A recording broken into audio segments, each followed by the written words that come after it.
We coming hard, we coming fast. Get out the way or get caught up in the blast. We coming hard, we coming fast. Get out the way or get caught up in the blast. We coming hard into battle, thought they were strong, but they rattled like an avalanche. We advance, lights go out like a shadow. Soon as it starts, then it's over. Round of applause for the closing. The opposers know exactly who we are. We coming hard.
It's showtime, it's your time.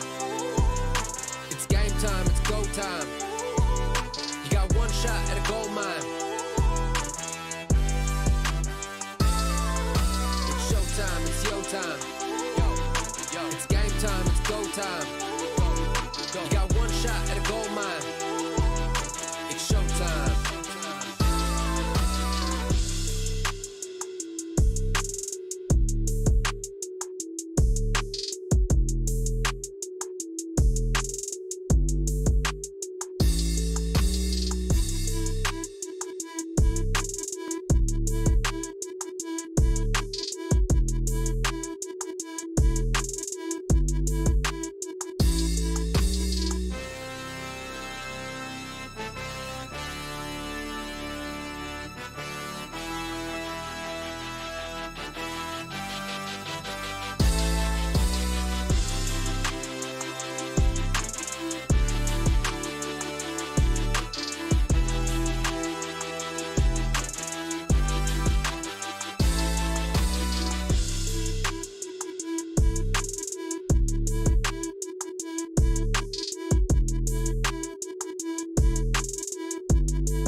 Showtime, it's your time. It's game time, it's go time. You got one shot at a gold mine. It's showtime, it's your time. It's game time, it's go time. You got one shot at a gold mine. It's showtime.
It's showtime, it's your time. It's game time, it's go time. You got one shot at a gold mine. It's showtime, it's your time. It's game time, it's go time. You got one shot at a gold mine. It's showtime.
Showtime, it's your time.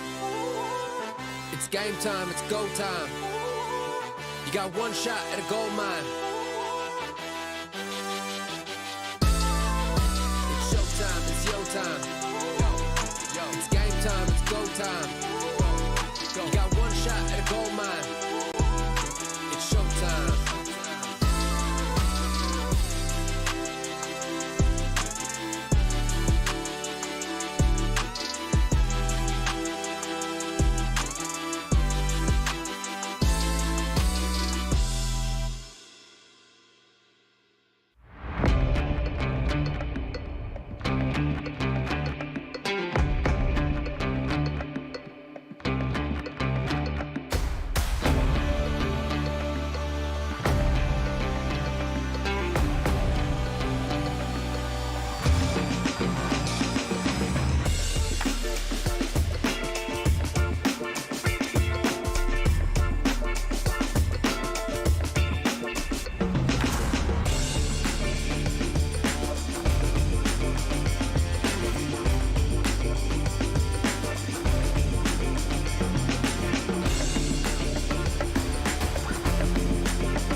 Master is here. Oh, thank you, thank you.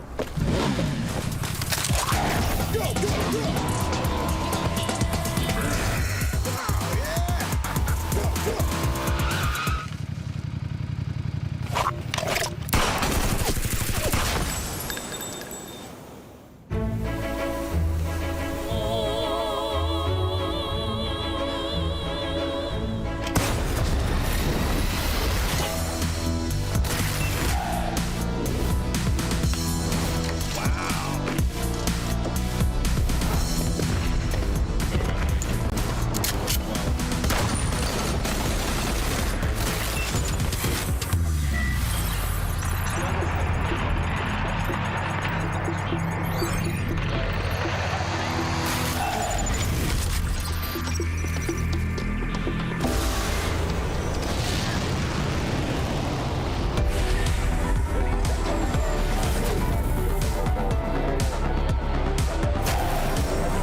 This is like a question more about being curious. Like, I'm very curious to know how this is working out for you, because I know that you in the past have been part of like some English and German mix of teams. And which language do you play into, and which language are you going to be playing in for this season of PMPL?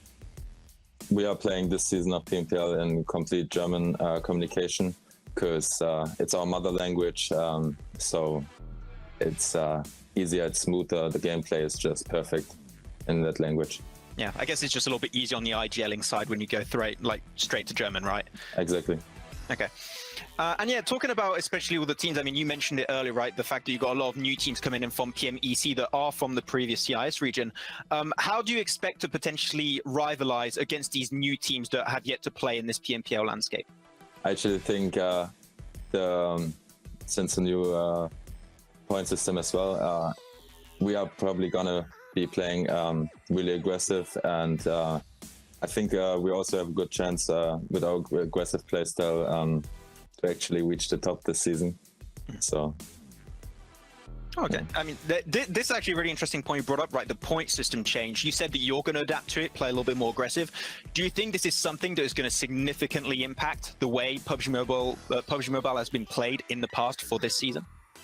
Yes, there's going to be much more fights in the early game coming, so end zones will be much more people. So it's also easier to get into the end game then. So it will make it's a big change into the competitive scene.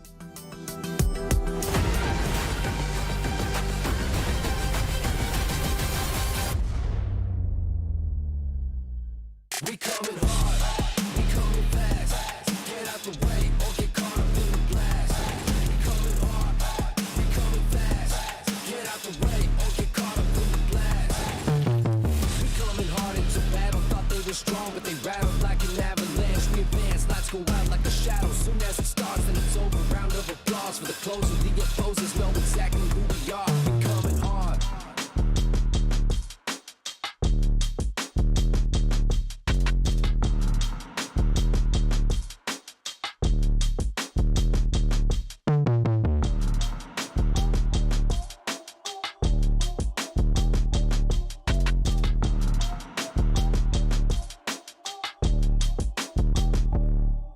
coming hard, we coming fast. Get out the way or get caught up in the blast. We coming hard, we coming fast. Get out the way or get caught up in the blast.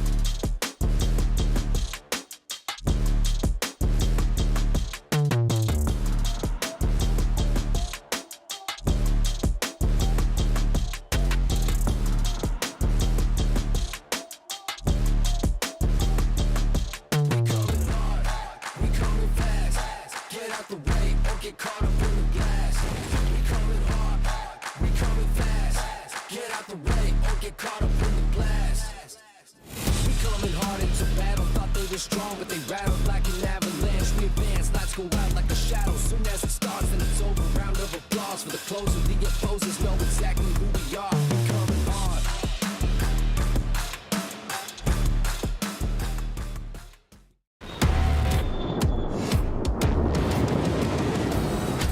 Are you ready for this? Ready to take chances? We can push and break your limits. Are you ready to be a legend?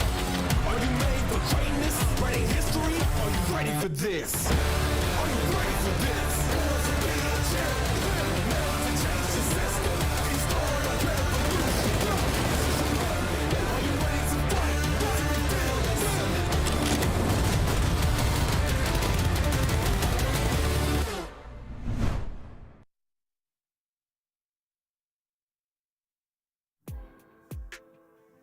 It's day 4 of PMPL Europe and the rosters are well and fully settled, which means the heat has turned up a little as every single team is fighting for a chance of survival since we're approaching that halfway mark of the first phase. I'm Jeannie, your host for today, a little different than what you've been used to in the last couple of days, but one thing stays consistent and that's Max. He is on the desk again. I want to say 5-head analyst, but I know how that went last time, so I'm going to say the smart analyst.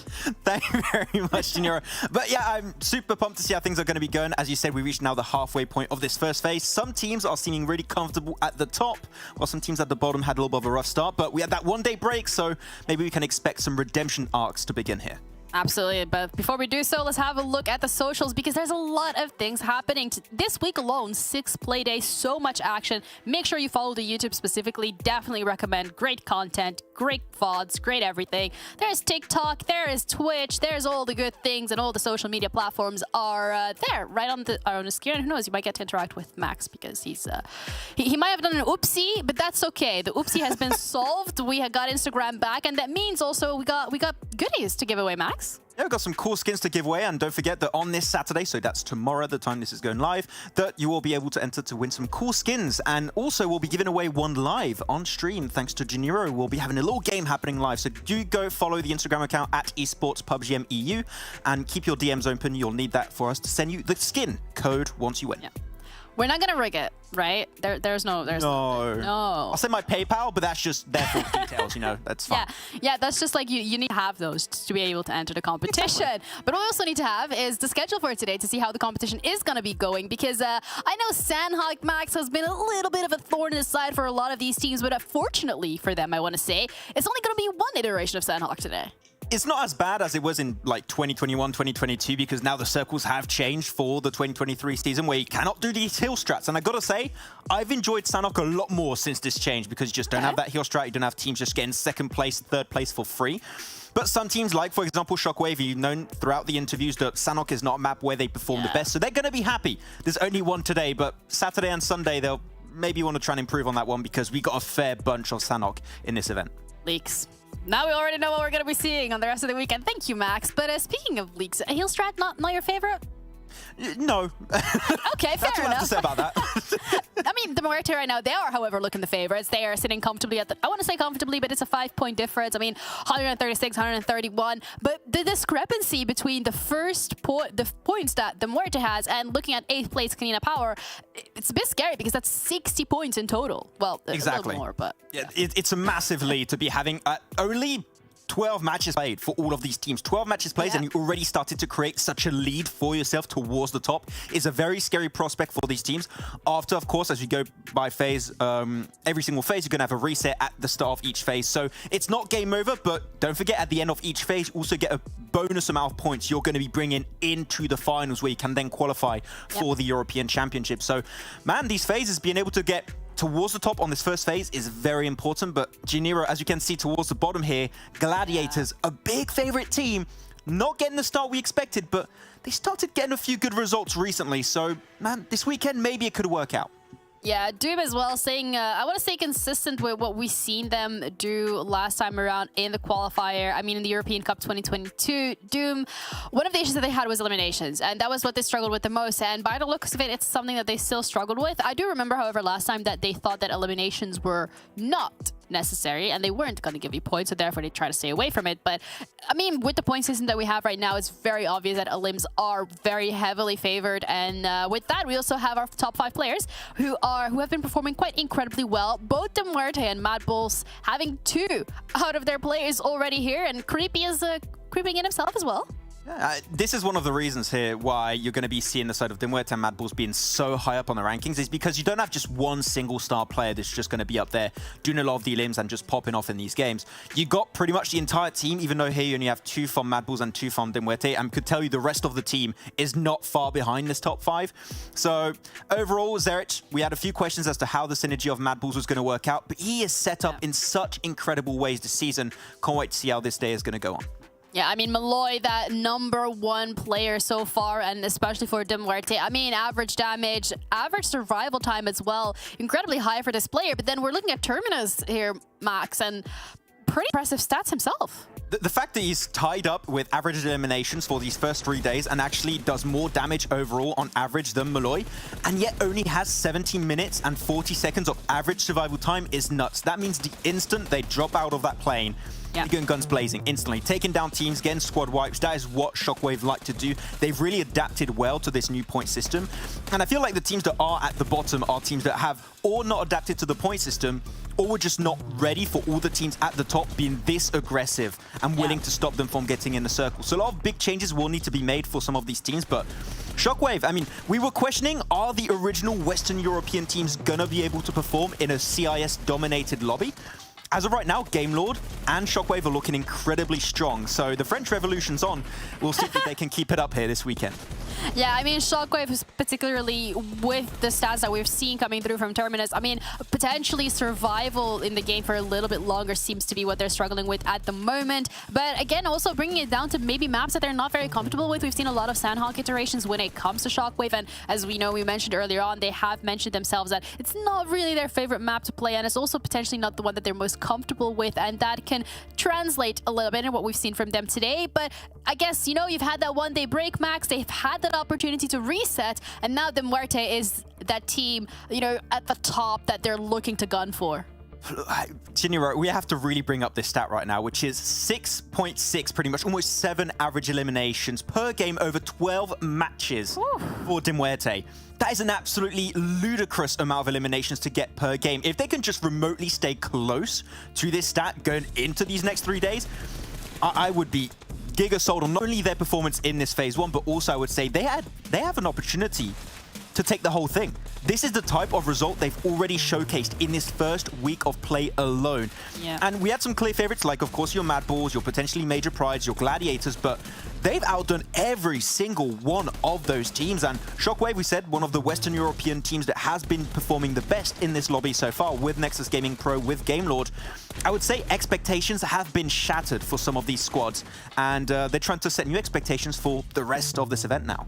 Yeah, the Muerte especially, I think one of the teams that started off a little slow, especially on play day 1. They were only able to get a win on the final 5th game in Miramar. And on the 2nd day, I mean, they got 3 wins in the last 5 games. So that's impressive, to say the least. They've really cranked up the pace. They've really cranked up the heat. A lot of aggression as well coming out from the Muerte, but similarly as well from MADBULLS. They're just going in, guns blazing, and whoever gets in their path just immediately gets taken out. I remember these shots with the Lynx AMR from Discrim. That was just disgusting. it feels like the setup, as you said there, especially for MADBULLS, and you're looking at the side of Zerich, has been really, really strong. Something Major Pride is maybe lacking a little bit as of recently, so we'll see if they can improve on that. But as a whole, we know that the teams at the top, they got that synergy, especially SHOCKWAVE got really strong communication, so they set a pretty scary prospect to go on. Yeah, and Major Pride, one of the teams that we were really looking forward to, MVPs of the last year. We were expecting maybe a little bit more from this roster, specifically coming into these last couple of play days, and it felt like they have not been able to deliver as much in terms of the hype that was around them. Unfortunately, in Europe, we've seen many times before where you get these orgs picking up a lot of players from different teams and they haven't had a lot of time to build that synergy. Yeah. I feel like this is what we're seeing with Major Pride. Though they've had now 3 days of play, saw what was working, saw what wasn't working. We saw significant. They had some improvements in some of the stats we saw there in terms of elimination, average damage over the course of those 3 days. Now with that 1 day break, I do hope we can expect maybe better things from Major Pride, because technically this is an all-star roster we have for Major Pride. Players from Arabia, players from Europe, players from CIS, all put now together in this amazing roster. It just takes a little bit of time to get that ball rolling. It seems similar to Gladiators. So I want to see now these next 3 days, have they made changes? Have they made iterations to potentially make this new roster work in this format? Yeah, absolutely. And with that one, little off day, I guess we all had the chance to kind of lay back, relax a little, and see how everything's been going. But Major Pride specifically, let's see what they've been up to.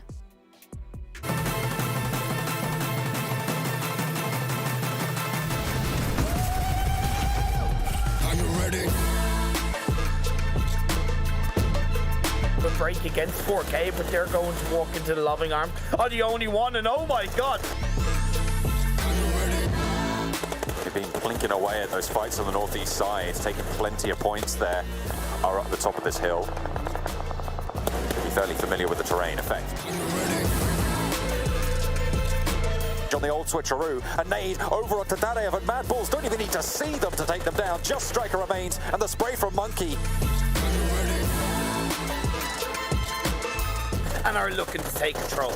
Major Pride stepping in by Mad for one. Can we find a second? Yes. Are you ready?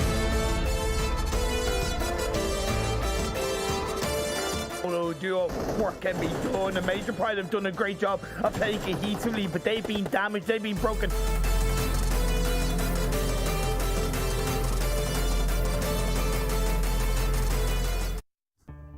Well, Major Pride, they're looking to make some major strides going into the next couple of play days, because again, phase 1, every phase is a total of 6 days. We've already had 3 play days. This is play day number 4. So we're kind of like creeping in, the end is coming through. But what what I want to say is that, what we really need here, Max? We need some monster energy. We need some energy.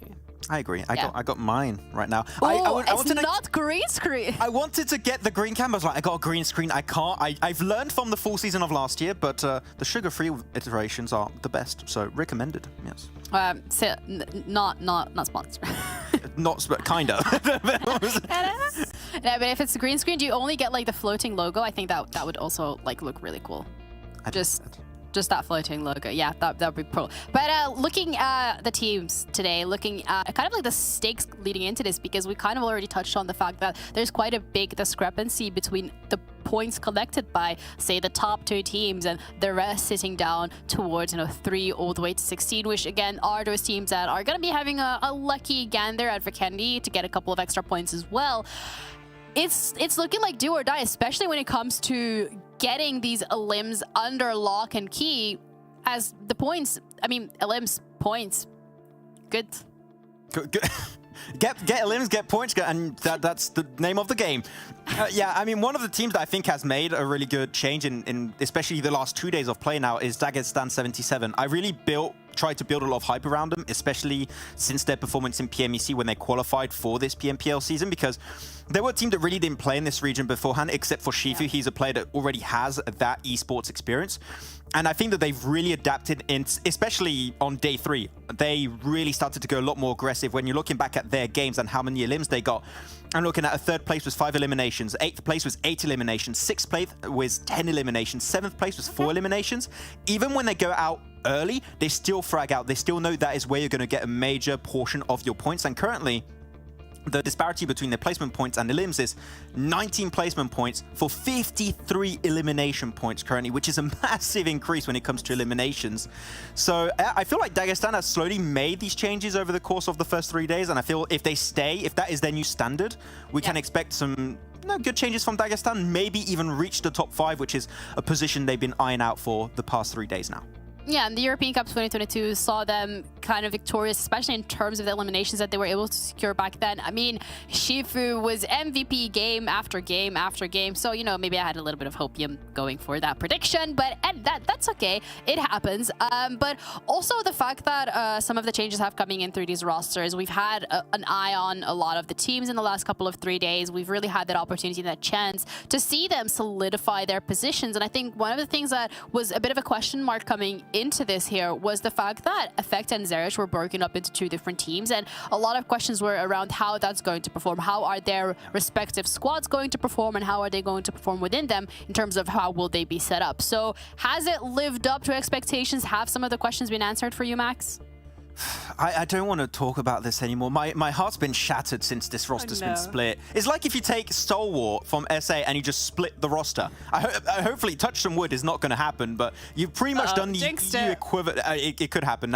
I'm known for that, actually, but I'm hoping it's not going to be happening here for Stalwart, but it happened here for MADBULLS. And in this case, it's worked out for Zerich. It seems like the team setup is something that we mentioned a few times with Kalaris for the first 3 days. Is Zerich is really put in a position where he can frag out, where he can really have this massive impact on the lobby.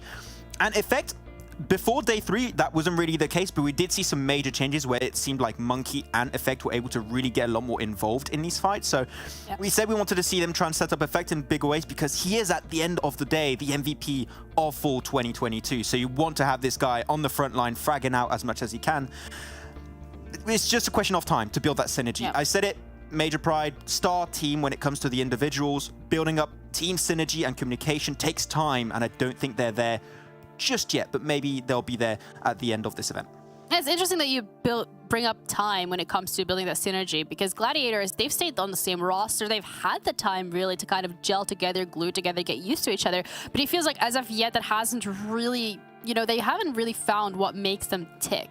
Yeah, exactly. I mean, they haven't found it yet. They haven't found that mojo to some extent for them. And I saw a lot of people saying that, oh, if you have like a bad phase 1, you're going to be in such a bad position for the finals, because you can have maximum 20 bonus points per phase. So that's potentially a total of 80 total going into the finals. And they're saying, oh, that's such a scary position to be in. Can you really catch up if you don't get those bonus points? It can be scary, but at the end of the day, 1 chicken dinner or 2, and you're back in a position where you can contest those top teams. So yeah, I don't think it's the end of the day if they don't do great in this phase, but phase 2, phase 3, still some time to grow. Still some time, and you also have our casters, John and Blank, ready to walk you guys through the action on the first map on Erangel. We are halfway through phase 1 now. Blank to earn those bonus points that they were talking about over on the desk. It's going to be exciting to see who's going to claim that top spot, but as long as you're in sort of that top 3, you're going to be pretty happy with your week's results. Absolutely. I think that there's a few teams here that could be doing well, some teams that might be able to bring things back up to speed, honestly, but we'll see what happens with that going forward, John. I think that there are a few teams that I'm somewhat worried about, you know, Team Doom being one of them. KASIK weren't really able to bring a performance that we wanted to see, and Excuse Me has slowly but surely dropped down off those leaderboards. Again, it is very volatile, getting up towards that 12th place, which currently GOAT team, after their really good performance over on Miramar, has able to secure for themselves with 63 points currently. Plane path will be setting itself from Yasnaya down towards Primorsk on the southwest side. Teams going to be a little bit slower to places like Georgopol, but everywhere else really kind of accessible, I would say. Yeah, absolutely. I think there is several positions around this map which is able to get towards Game Lord, able to drop over in Yasnaya, nice and easy. Down towards Lipovka, that's open there for Muerte, currently sat on top at the moment in first place, which is a real nice change of pace, not seeing MADBULLS up there, despite them having such a fantastic amount of work being done so far in their games. NEXUS at 102 points. They have really fallen off just a little bit in terms of getting towards that end game and picking up a lot of eliminations and then predicating themselves off the back of those chicken dinners, which we know that they are so good at getting. I mean, you said MADBULLS not at the top of the tables, but Blank, if they hadn't have pulled off their penanigans in the previous days of games, they would be in a draw right now at 136. They technically would be losing the tiebreaker 4-3, but they would be still at the top, potentially. So it just goes to show, even those little moments of chaos can really come back to bite you when it comes to even the top of these standings. Yeah, still a lot of time to work with here. And I think if you look at MADBULLS, it feels like they're getting into situations that they really shouldn't be able to, where they'll pick up themselves a position around the map which doesn't necessarily give them a good spot getting in towards that end game. You're able to play a pretty flawless game around it. So I think for Muerte, being able to pick up some of these positions on the map where maybe perhaps the circle heads over towards them, gives them some more options. In the meantime, MADBULLS aren't given those options yet succeed anyway. And that's really the big thing that we need to address here for MADBULLS, their ability to just push through even those most difficult moments in the games to actually hit themselves up with a good point scoring. So I think for MADBULLS, we can continue to probably see them up towards this top side, but Muerte is doing really, really well, and you have to be proud of this team. If you're a fan of this team, I am absolutely happy for you because they've really brought the speed here in this tournament. I'm also liking Nexus Gaming keeping up pace in third place. It's been a while since we've seen this roster sort of shine, and it's good to see that in this phase they are starting things off well, if nothing else, to see if they can continue that pace. Cave dropped down to Sosnovka military base. Actually, one of the players from Gladiators who did not drop into North George. Obviously, that was a little bit too far afield from the plane path.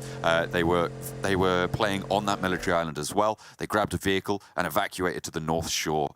So Cave are left alone on the island. The other teams, though, a little bit more central. Just a little bit more central, which is always ideal. I think when you're heading up towards this northern side, there's a position that we haven't played very often at the moment, John. So teams like Shockwave, perhaps Unicorns are about to find themselves a decent position here. MADBULLS equally will be able to move over that Yasnaya side, those bridges, pick themselves up a nice spot on the high ground. Game Lord, though, might want to get involved here, but for the amount of times we've seen Game Lord play this circle, they typically a little bit hesitant to cross that bridge and actually have a little bit too much caution, I would say. So I think with this new and reinvigorated Game Lord, I'd like to see them take a bit more of an aggressive approach to perhaps taking up that watchtower on the western side of Yasnaya and trying to control that position. A little bit of a rundown to kick things off for Dagestan. Picking up an elimination. Over on to Sly Europe, near those mansion bunker split fields. Good to pick those points up early, and of course, elimination points matter a whole lot more on the new point system. Nexus, southeast side still, split around Milter, Power, and Mini Milter as well, over on the western side. Hopefully they'll be able to find an unsuppressed rotation up to the north, but could be pretty difficult given that KONINA Power sit in Lipovka. KONINA Power currently in Lipovka is a slight problem, right? It's a little bit days for them. Taking up to Muerte's position on the map there. Gives them a lot of options going forward. Can even head up towards Kameshki side, rotate round Stalba on the top, go towards Severny. Shockwave have been doing remarkably well recently, getting themselves a chicken dinner over on Erangel yesterday, playing in chopsticks, albeit that was a very weird ending, right? It was a very weird ending with a lot of teams getting involved in things that they maybe shouldn't have done in the first place, and it ended up just Shockwave coming out on top because they had a position that was unassaulted by anyone else, but a lot of things could have changed there. So I think for Shockwave, they've realized that, you know, their luck certainly was on their side yesterday, or on the day before, but they do need to keep this up. They need to continue and try and find what worked on that second day, which seemed to be so magical for them. They tried going for the big splits. That didn't work out. They've tried coalescing it a little bit more, grouping up. That hasn't worked as well. I think they need to find that happy medium. Shockwave looking for that medium position. Game Lord were last season's direct qualifiers to PMGC through the points that they'd accrued over the course of the year, although they felt like they didn't have the same amount of power later into the year. I think most notably in that second season, they just did not have the same sort of strength that they'd shown and really relied on to be able to win out on those points. And of course, taking the CIS teams out of the mix for that first season allowed them to get a pretty healthy lead on that points totals. But for now, they're in 5th place and they're not doing terribly, Blank. No, they're not doing terribly whatsoever. I think for Game Law, this is a really good change of pace for them. And again, as I was saying before, I want to see them be still, again, a little bit more aggressive. Don't just hang around in this area for a little bit longer and move up towards that northern side, because you've seen that now Valor's able to put up some extremely good points at the moment, get some massive amount of damage done with a lot of eliminations, which is what seems to be carrying them through this lobby. And it's nice to see, considering, you know, they struggle with getting those placements, they struggle with moving into the circle, and this new points format has almost like broke them out of that spell. Shots coming through, and Sly Europe may be giving a cropper, but turning around and actually dishing out the damage themselves. VIRTUS.PRO, absolute shutdown. What a spray up coming through from Sly Europe. But Game Lord are here to chime in. They move to that Yasnaya bridge and get 2 players on the outpost there. 2 players spotted for Sly Europe, 1 already down. They're looking for a little bit more as well. Rob's looking to light up the back of the car, but not quite able to get that knock. Reflect is down. Do they want to invest the time to get this res? It's going to take a while. I think that, you know, this was a bold push coming through from Sly Europe. It's taken a long while to get up here.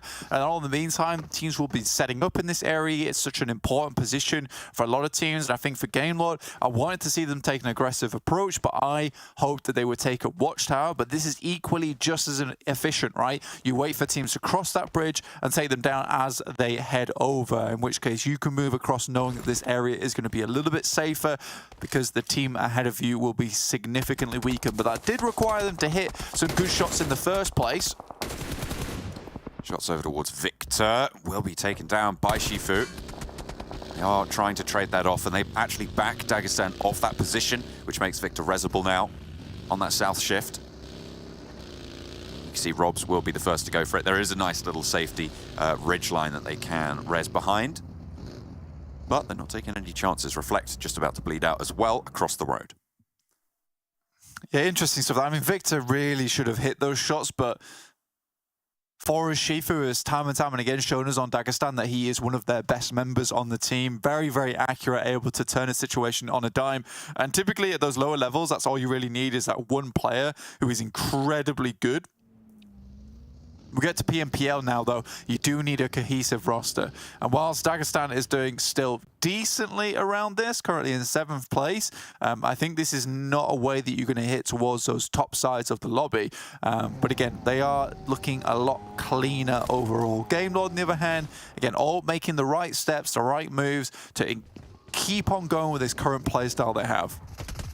Shockwave, MADBULLS close by to each other. MADBULLS currently dropping the nades down, but it's a self-nade from Shockwave that gets the first knock. Looking as well to find another on the MADBULLS with the spray down from the Uzi. He's close by. Seems like they're fading away or just looking for an off angle here. Shockwave, 3 players active now. Tulika rampaging around the top floors, and Sly Europe with their duo on the west side. Game Lord on the east might be able to third party this engagement, and given that Shockwave are on the outside, they're more vulnerable, but that's not going to stop Sly from threading the needle through the window, getting a knock onto MADBULLS. On the outside as Zerich drops down, Tulika opens the door, wants to try and distract, will allow Zerich in as well, dropping some smokes and try and regroup.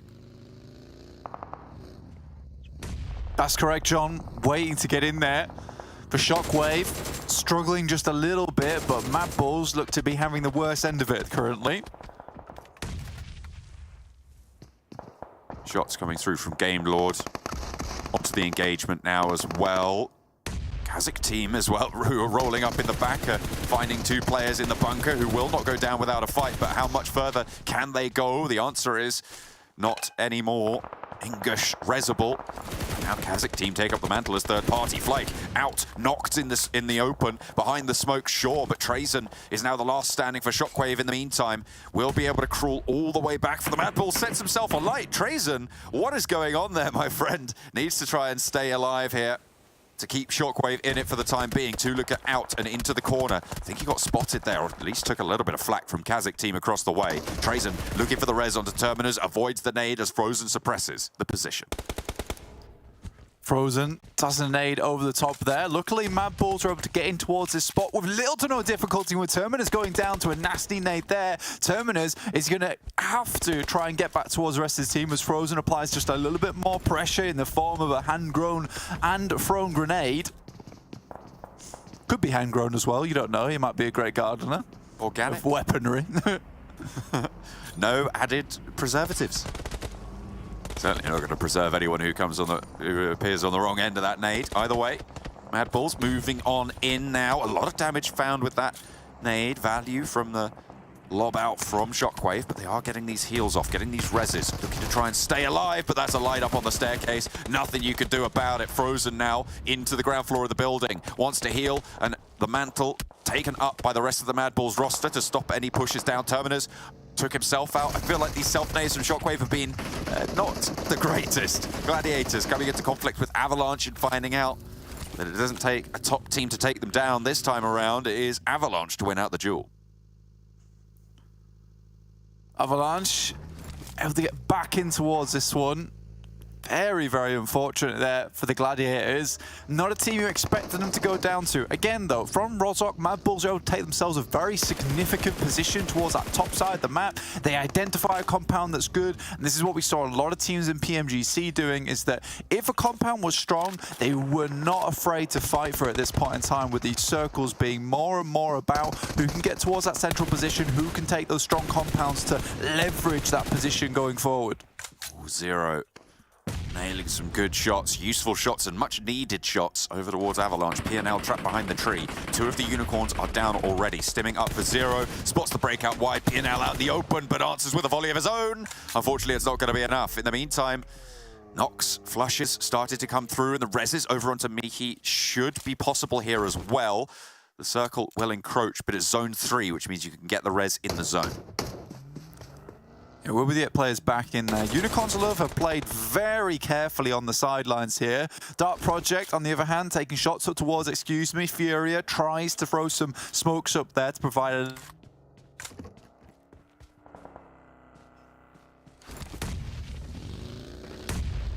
I think we might have lost Blank there, unfortunately. We'll try and get back in the meantime. ARR on the southwest side, excuse me, trying to fend them off. Black with the sightlines. They definitely know that there's a team there on the southwest. Those hills to the south of shooting range going to be high value for these next circles. So excuse me, playing this far out is kind of smart, actually. I kind of like it. It's not going to allow teams to really take the hills to the northeast of them.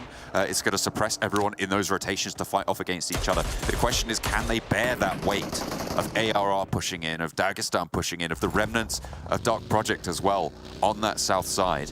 Unicorns of Love on the northwest, probably going to be looking to try and push across the road, but KASIK team are in the way as well. It could be tricky to move forwards. Looks like we are going to see a clash. ARR pushing on up now. They aren't going to let, excuse me, just sit there and guard them out. It will take agency. And the nade over towards Black is good for one. Elementrix gets on target, and Havlik falls to the axle of Habers there. They roll down with the buggy, and two players from excuse me already taken out of the running. There's really not much more they can do. The rest of the team too far in the circle.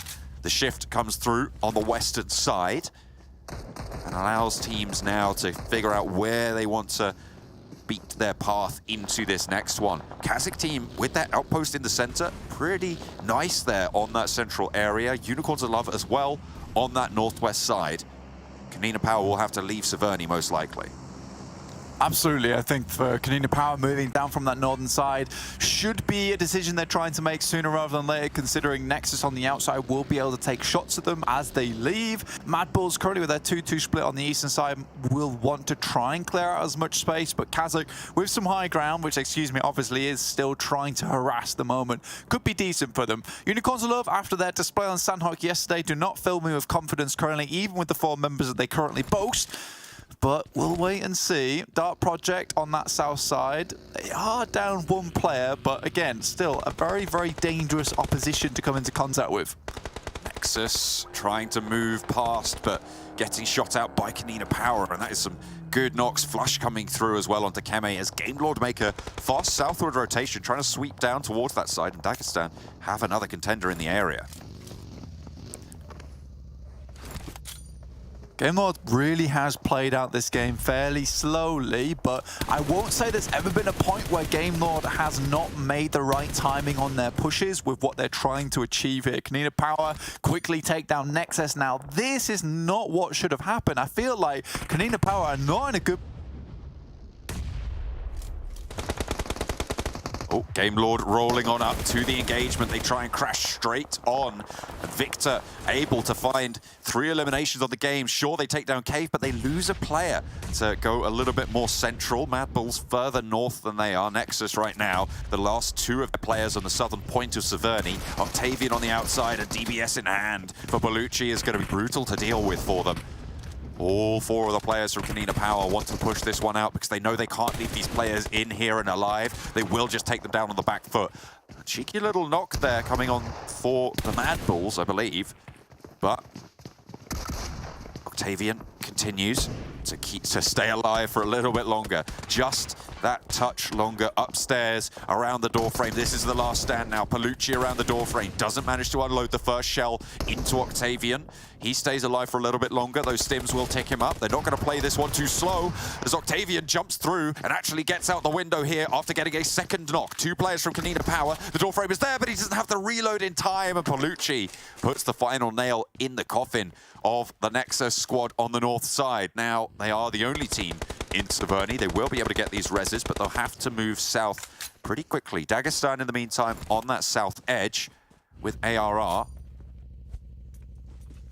at their contest. Game Lord leave 2 back and behind Dagestan. That's just to the east of the minimap that you can see on the top right. There you go on the map. You can see Game Lord left there 2 out to the south side for Dagestan to worry about, to harass them, to slow things down. It clears out a lot of the ground in front of Game Lord as well. The MADBULLS a little bit further in, but Dagestan could suffer. Game Lord regroup onto that central position, all playing with 4 right now, and that is a good news shift for the Unicorns of Love.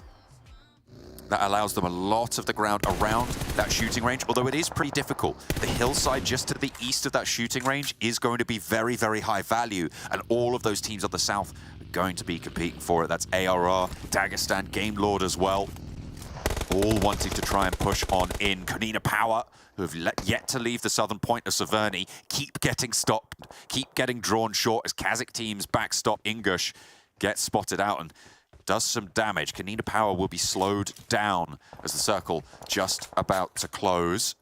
Seeing who can make their way in right now. Dagestan send first for those hillsides, but are they going to be able to keep this one alive? The replay of the engagement. This is the crash from Game Lord onto the cave position. You can see Akashi goes down there and gets knocked. The player from Game Lord going down earlier as well. KASIK team, they lose one of their players on the back foot, allow a 4-player roster from Dagestan to move in, but ARR has such good control over the high ground. Some great control over the high ground at the moment.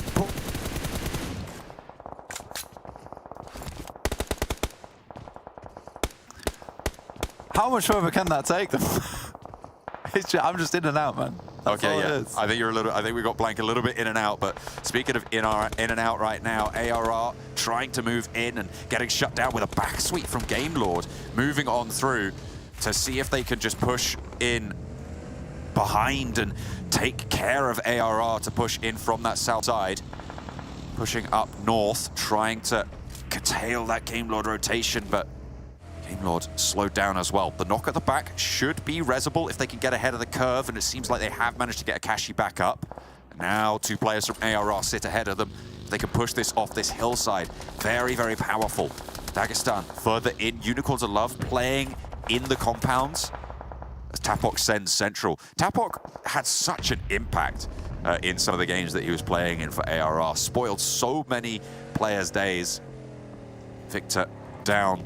Robs moves into position to get this res. Shots out from across the way. Might still be resable in this position. Game Lord yet to lose a player on that south edge. MADBULLS entrenched on this eastern edge. Frozen sent down as they play a 2-2 split. This is a push coming through from MADBULLS on a 2-2 split. Frozen moves forwards. Tulika there as well. The res came through. Victor maybe looks to evacuate. It's bold. KASIK team might have the sightlines, and I don't think MADBULLS can commit to this push. They just needed some ground to move out to in front of them, and they'll clear out that area.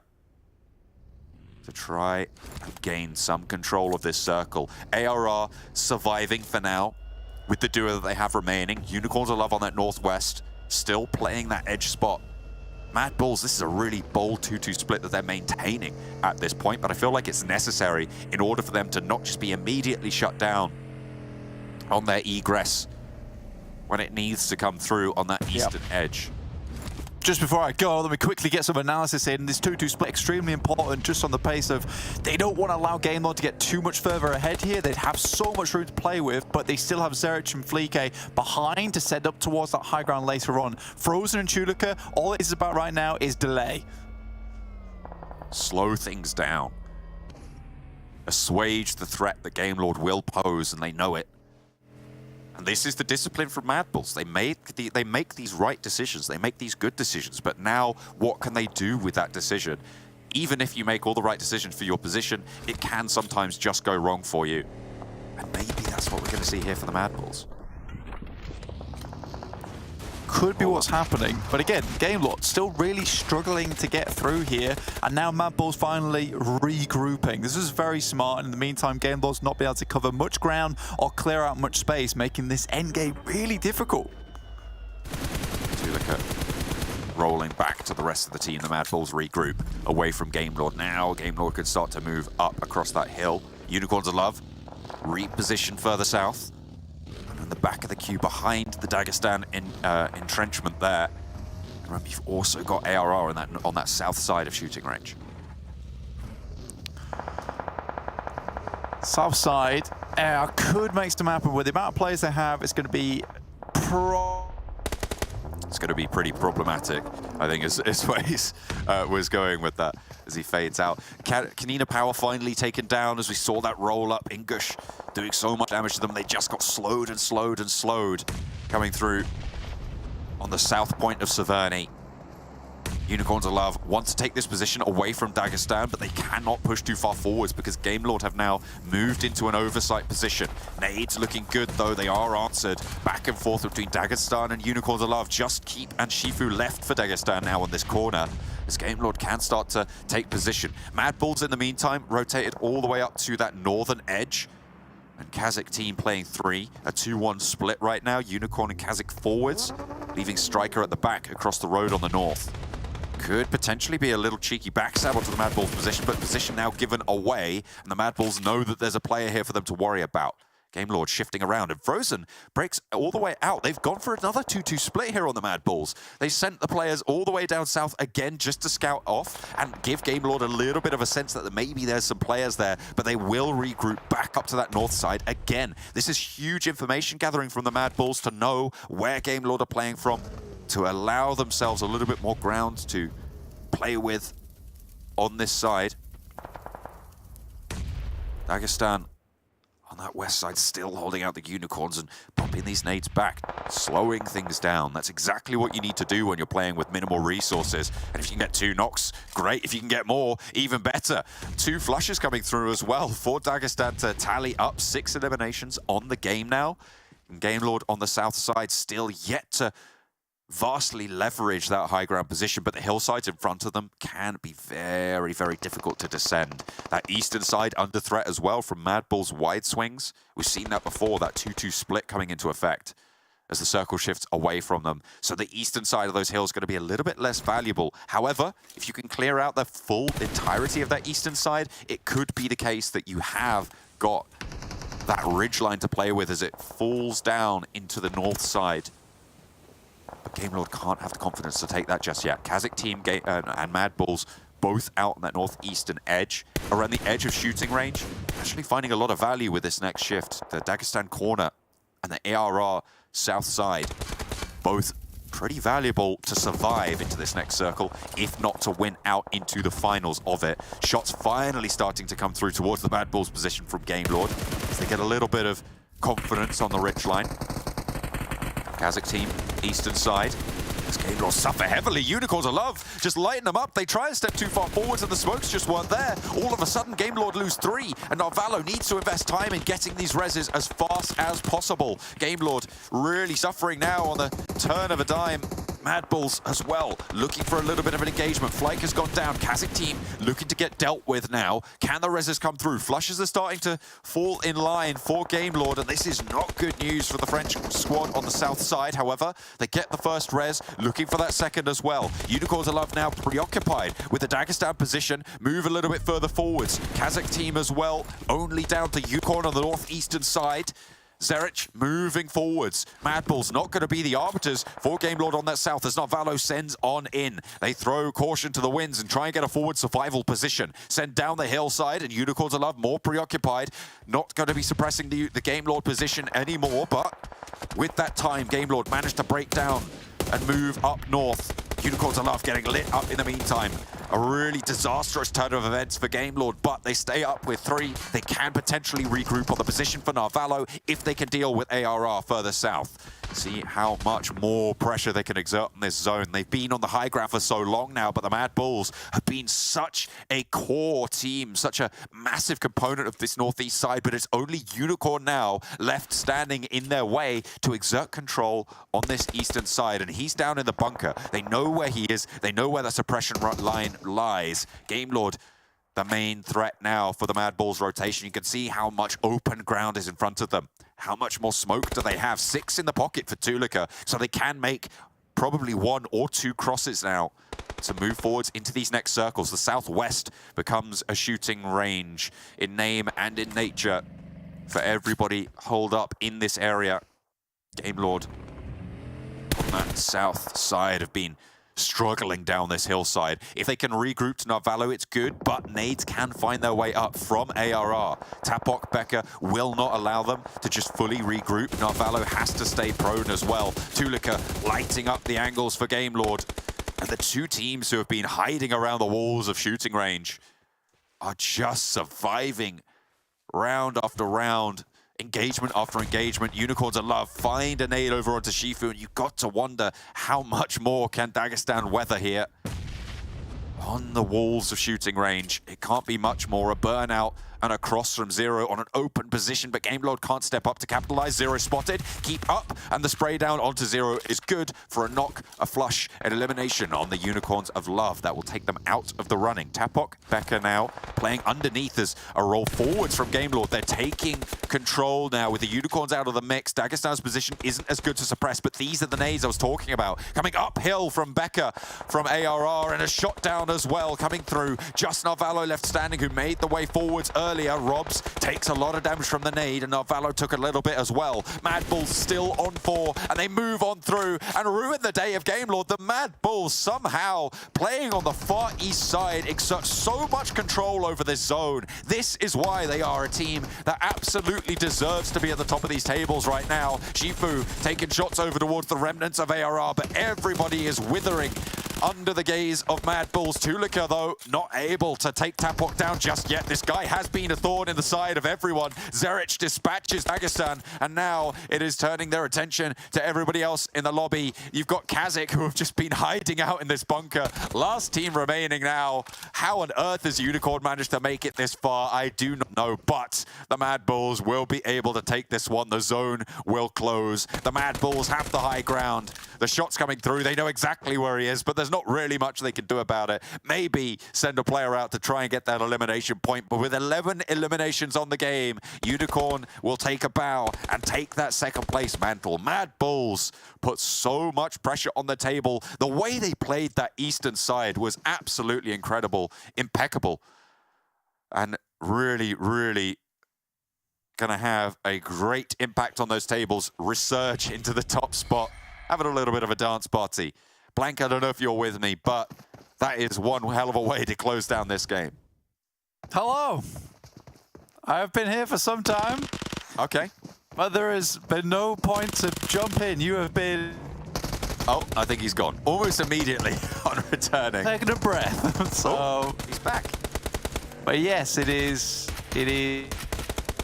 Oh dear.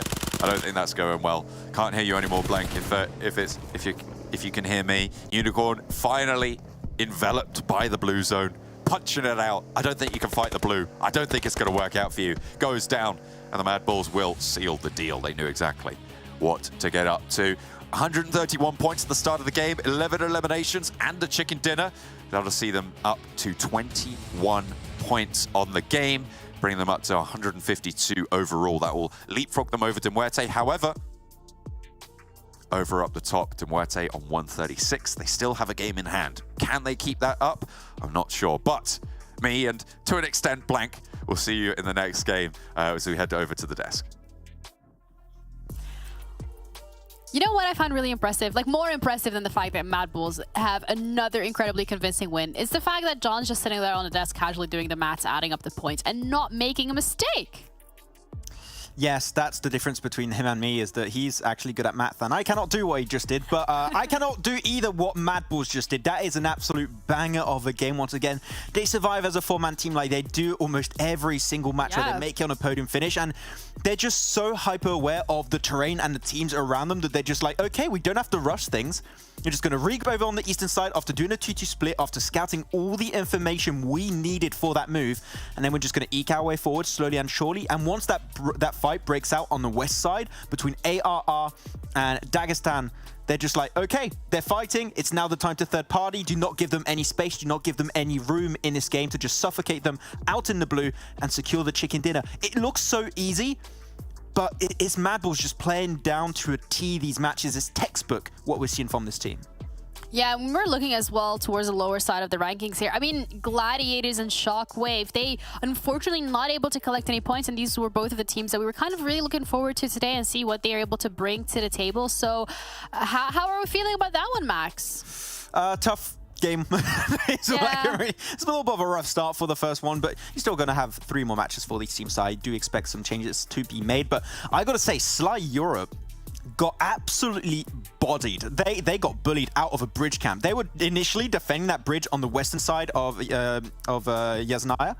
Yeah. And Game Lord just said, no, your free trial of life has expired. Okay, pay up. And they just got completely denied that bridge camp. And Game Lord, Unicorns of Love, the 2 Western European teams here were looking so aggressive. And you can see that bridge camp worked out for Sly Europe versus VIRTUS.PRO, but Game Lord said no, and they just got knock after knock after knock. I gotta say, Unicorns of Love and Game Lord really seeming to play the hyper-aggressive approach even more in this 4th day.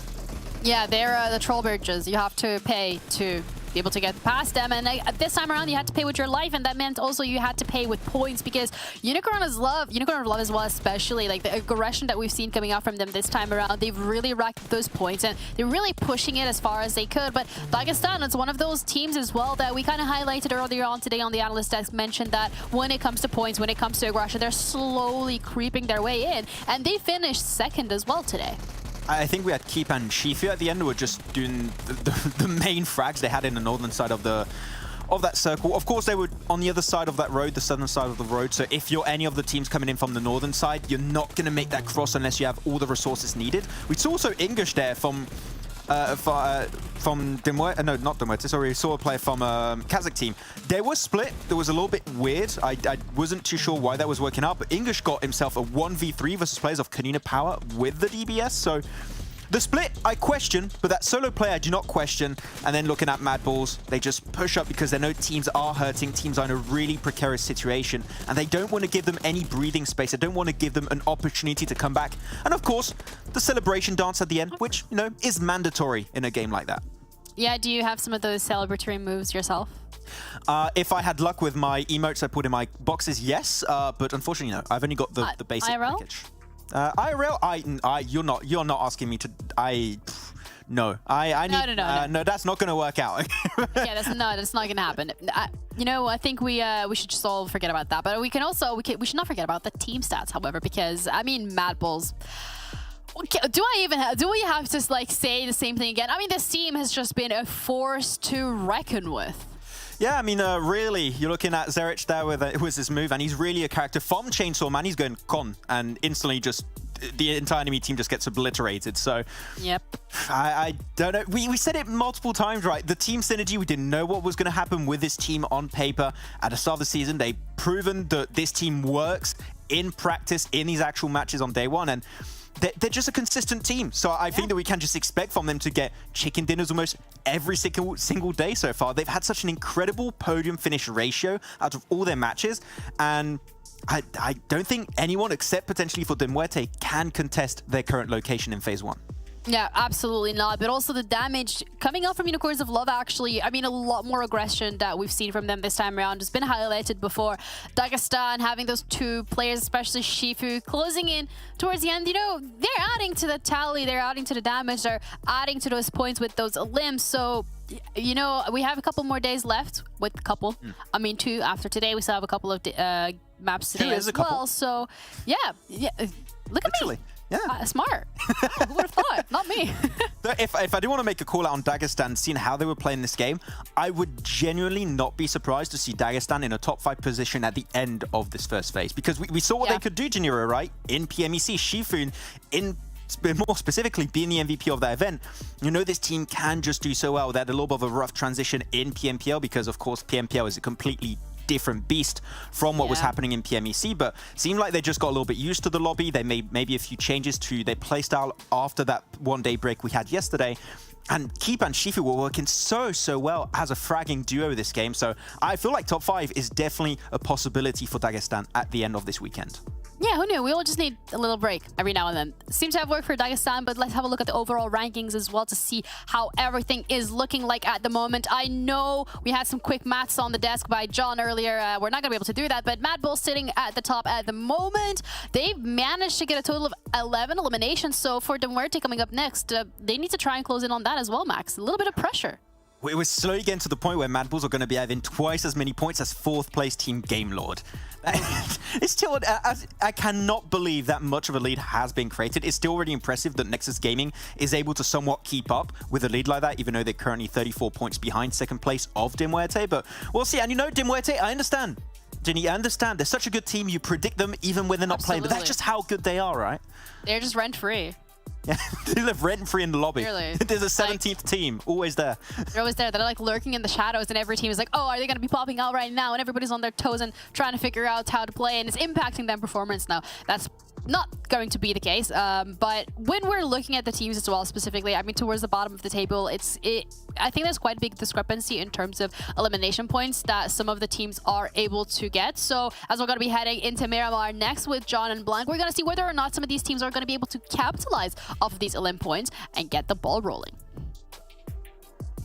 MADBULLS kicking the day off with a solid performance to get the chicken dinner. Blank, we're looking at Muerte's first performance this time around as well.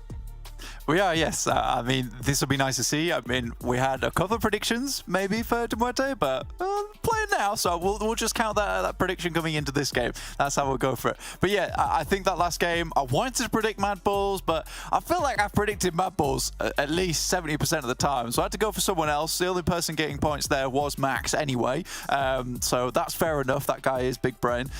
It looks like things are fixed on my end. There is wires everywhere, by the way. I have finagled some kind of setup to make this happen, which is always fun. Production is always helpful, so it's nice. It's great. We're all good. You know, we fixed the problem. We've got technicians in my ear. That's what it's about to be on PMPL, is fixing those issues. On the other hand, MADBULLS don't need to fix anything. Right now, they're absolutely fine. They're doing fantastically well. Game Lord, I think maybe they could have gone a little bit further, but what I will say, right, John, and I don't know if you'll agree with me on this, is that I will say this, is that last season, if you saw Game Lord in that position, there's no way in hell that they would have been in that last circle. Not at all, not one bit.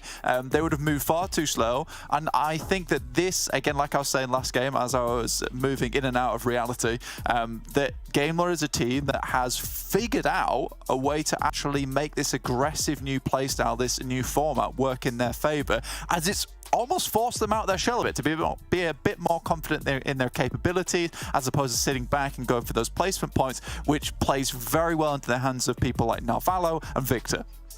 I mean, I feel like that last game as well really came down to the fact that Unicorns of Love didn't conclude their engagement with ARR on the corner as well. It really shut them down on their position, right? Yeah. I mean, the MADBULLS might have had a couple of angles, but I think you're right. I mean, I'm liking the changes that we're seeing, and that plays into what we were saying at the start of last game. So hopefully more from the French to come through. We've loved it from Max for seasons after season, but now we're seeing it back from Gamelord. From the game, the teams as well, right? That's the main thing. I think the cool thing to consider though is that Gamelord could have gone a lot further if it wasn't for that 2-2 split coming through from MADBULLS. If they hadn't have sent that 2 over towards Gamelord to delay their approaching towards that circle, they would have never been pinched on that west side in the first place. And this is a very similar tactic we saw MADBULLS play over on Miramar, which is denying teams that ability to get into their ideal spot, right? Which is very interesting. And something that requires a lot of confidence, man, because you need to have 2 players at the same time scouting out and breaking up that position in front of you so the rest of the team can get into it, whilst 2 of your other players are focusing on taking on a 4-man squad without dying. And I think without dying is the main thing there. If you can force yourself into a position where you can cause problems, cause chaos without losing players, that is one of the strongest approaches you can take. And I think far too many times we'll see teams attempt this but lose players on the outset and kind of see it as a favorable trade, because although you lose 1, you have a better position going forward. MADBULLS refuses to lose even a single player in those circumstances, making their end game so easy. Yeah, I mean, a lot of those teams just looking to claw as many points away. They're talking a lot about those elimination points over on the desk. I mean, it's Gamelord and Dagestan right now leading the charge in terms of the ratios. 64 elimination points for Gamelord, 62 for Dagestan, who have 22 and 23 elimination points, placement points respectively, right? So they are having a big impact on these tables, but then the MADBULLS are just able to do that and also get those placement points involved as well. Absolutely, I think that's the main thing. I think MADBULLS have definitely made some decisions where it has caused them to get less eliminations. I mean, this massively focused playstyle where they'll just hit up the strongest compounds despite not being in the best place to go for it, and then use that fight to almost springboard themselves into a better position in the late game. Might not mean that they get any more eliminations between minute 10 and minute 17, but that's fine. That's going to give them that ample amount of time to set up, figure out where teams are playing, and then go from there. It is interesting to see, considering we saw KASIK team, SHOCKWAVE, NEXUS, KONINA Power, all in very strong spots. However, that position towards the roadside, incredibly important. SHOCKWAVE did hold on to it in the first place, but were quickly moved out from that spot and sent on their way like homeless vagrants. So very upsetting for SHOCKWAVE, unfortunately, as the police arrived in the form of MADBULLS. Yeah, it's not going to be pleasant either way, but we are going to be getting into Miramar to take things over to the desert. And this time around, we'll be seeing the Muerte for the first time today. They sit currently behind the MADBULLS by, what is that? That's 16 points behind right now. So they are going to be looking to try and profit that many if they want to try and catch up. NEXUS are starting to be left behind now. After the game that they had where they tried to move past Severny in that first one, there is now a 34-point gap between third place and second place, NEXUS to Muerte. So they do need to pump it up if they want to be in with a chance at that top spot, which they definitely were at the start of this half of the phase. But now, even after that first match, it might be a little bit too tall of an order. Yeah, we have 2 clear outliers at the top at the moment with MADBULLS and Muerte, both doing extremely good work to keep themselves up there. 152 points to 102 in third place is somewhat nutty. And again, we saw Muerte sitting high and proud ahead of MADBULLS at the beginning of the day, but MADBULLS quickly put an end to that one. Looking at this map though, very easy little rotation for a lot of these teams as we head up towards El Pozo side. Obviously all these teams dropping down towards Junkyards and Parla having a much better time of it, whereas El Pozo, La Cobreria, you're gonna have to drop out a little bit late to get up here, which might hamper your rotations later on. Team Doom out early. Muerte will be dropping out over towards Monte Nuevo by the looks of it. Gladiators out up to La Cobreria, which is their favourite drop spot, opening up a lot of this map. Cave down in Los Leones.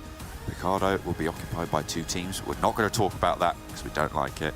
Major Pride down towards Chumacera will be breaking out a little bit further. The circle as well, fairly kind here, Blink. Yeah, pretty simple circle here. Most people dropped out early down towards Puerto Paraiso as well as Impala with NEXUS. they're not too unhappy about this one because they're going to get looted up fairly quickly and then be able to move out. Lots of space around Chumacera, Minas de Valle to actually rotate through here. So I think for these two teams in particular, happy days going forward. They'll be able to move in towards the spots they need later on after getting looted up nice and early. All these teams that dropped out towards El Pozo, La Coperia, as well as Monte Nuevo, yes, they have dropped down late, but because they're already in the circle, they have much more time to actually loot up and get things going. So I think anyone's on this side of the map is very happy, regardless what happens. So this is going to be a much fairer lobby to go into, which is why, again, this is going to be this weird standoff between Excuse Me as well as KASIK team. And you can see that there are a lot of places around the map that are still open. Torre Ahmada is still open. Towards the bottom side of Los Leones was open. Minas de Valle, Villa de Mar, you can make a 2-2 split between the compounds on the north side of Villa de Mar and then down towards Minas del Sur. So I don't think this is a necessary fight anymore. It's not one that has to happen every single game, and it's hampering both these teams more than anything. Well, at the moment, if Excuse Me can get swept aside fast enough, KASIK team aren't going to be slowed down by this engagement too much. Teams yet to sort of encircle them just yet. And another knock over towards Havlik, only Beck left on the side of Excuse Me. They should hear those footsteps underneath as well, and Ingush drops down. There's the spray down. There's a knock sent back the way. And Beck is hiding out. Needs a reload for Ingush, but we'll be able to get it done. Doesn't even get the flush, and KASIK ends the fight nice and early in Picardo, so now they can start to play it how it should be played. Yeah, again, it's a proper throwaway game there for Excuse Me, finding no eliminations, no nothing, and then just sent straight out of the game. So either they wanted a break, or that was probably one of the worst engagements we've seen in Picardo as of yet. Dark Project, looking a little bit better so far, but Miramar, not their best map, right?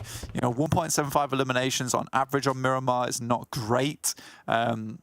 And their damage really is lacking on this map. And I think for Dark Project, this all makes sense to me, considering they tend to perform very well over on Sanhok, as well as Erangel, when they can get into position and then duke it out with other teams. Tend to do very well when it comes to, you know, having a fight inside a compound with another squad. That works out well for them. Unfortunately, what we aren't seeing is the same thing on Miramar, because Dark Project has to take a lot more time maneuvering on this map, getting into a spot that suits them, and then going from there. Hopefully with this circle, though, where El Pozo's still in the mix, MADBULLS are around this location, they don't have another team to fend off against or share El Pozo with, you know, they might be able to give themselves a bit more time to figure out exactly where they want to go here.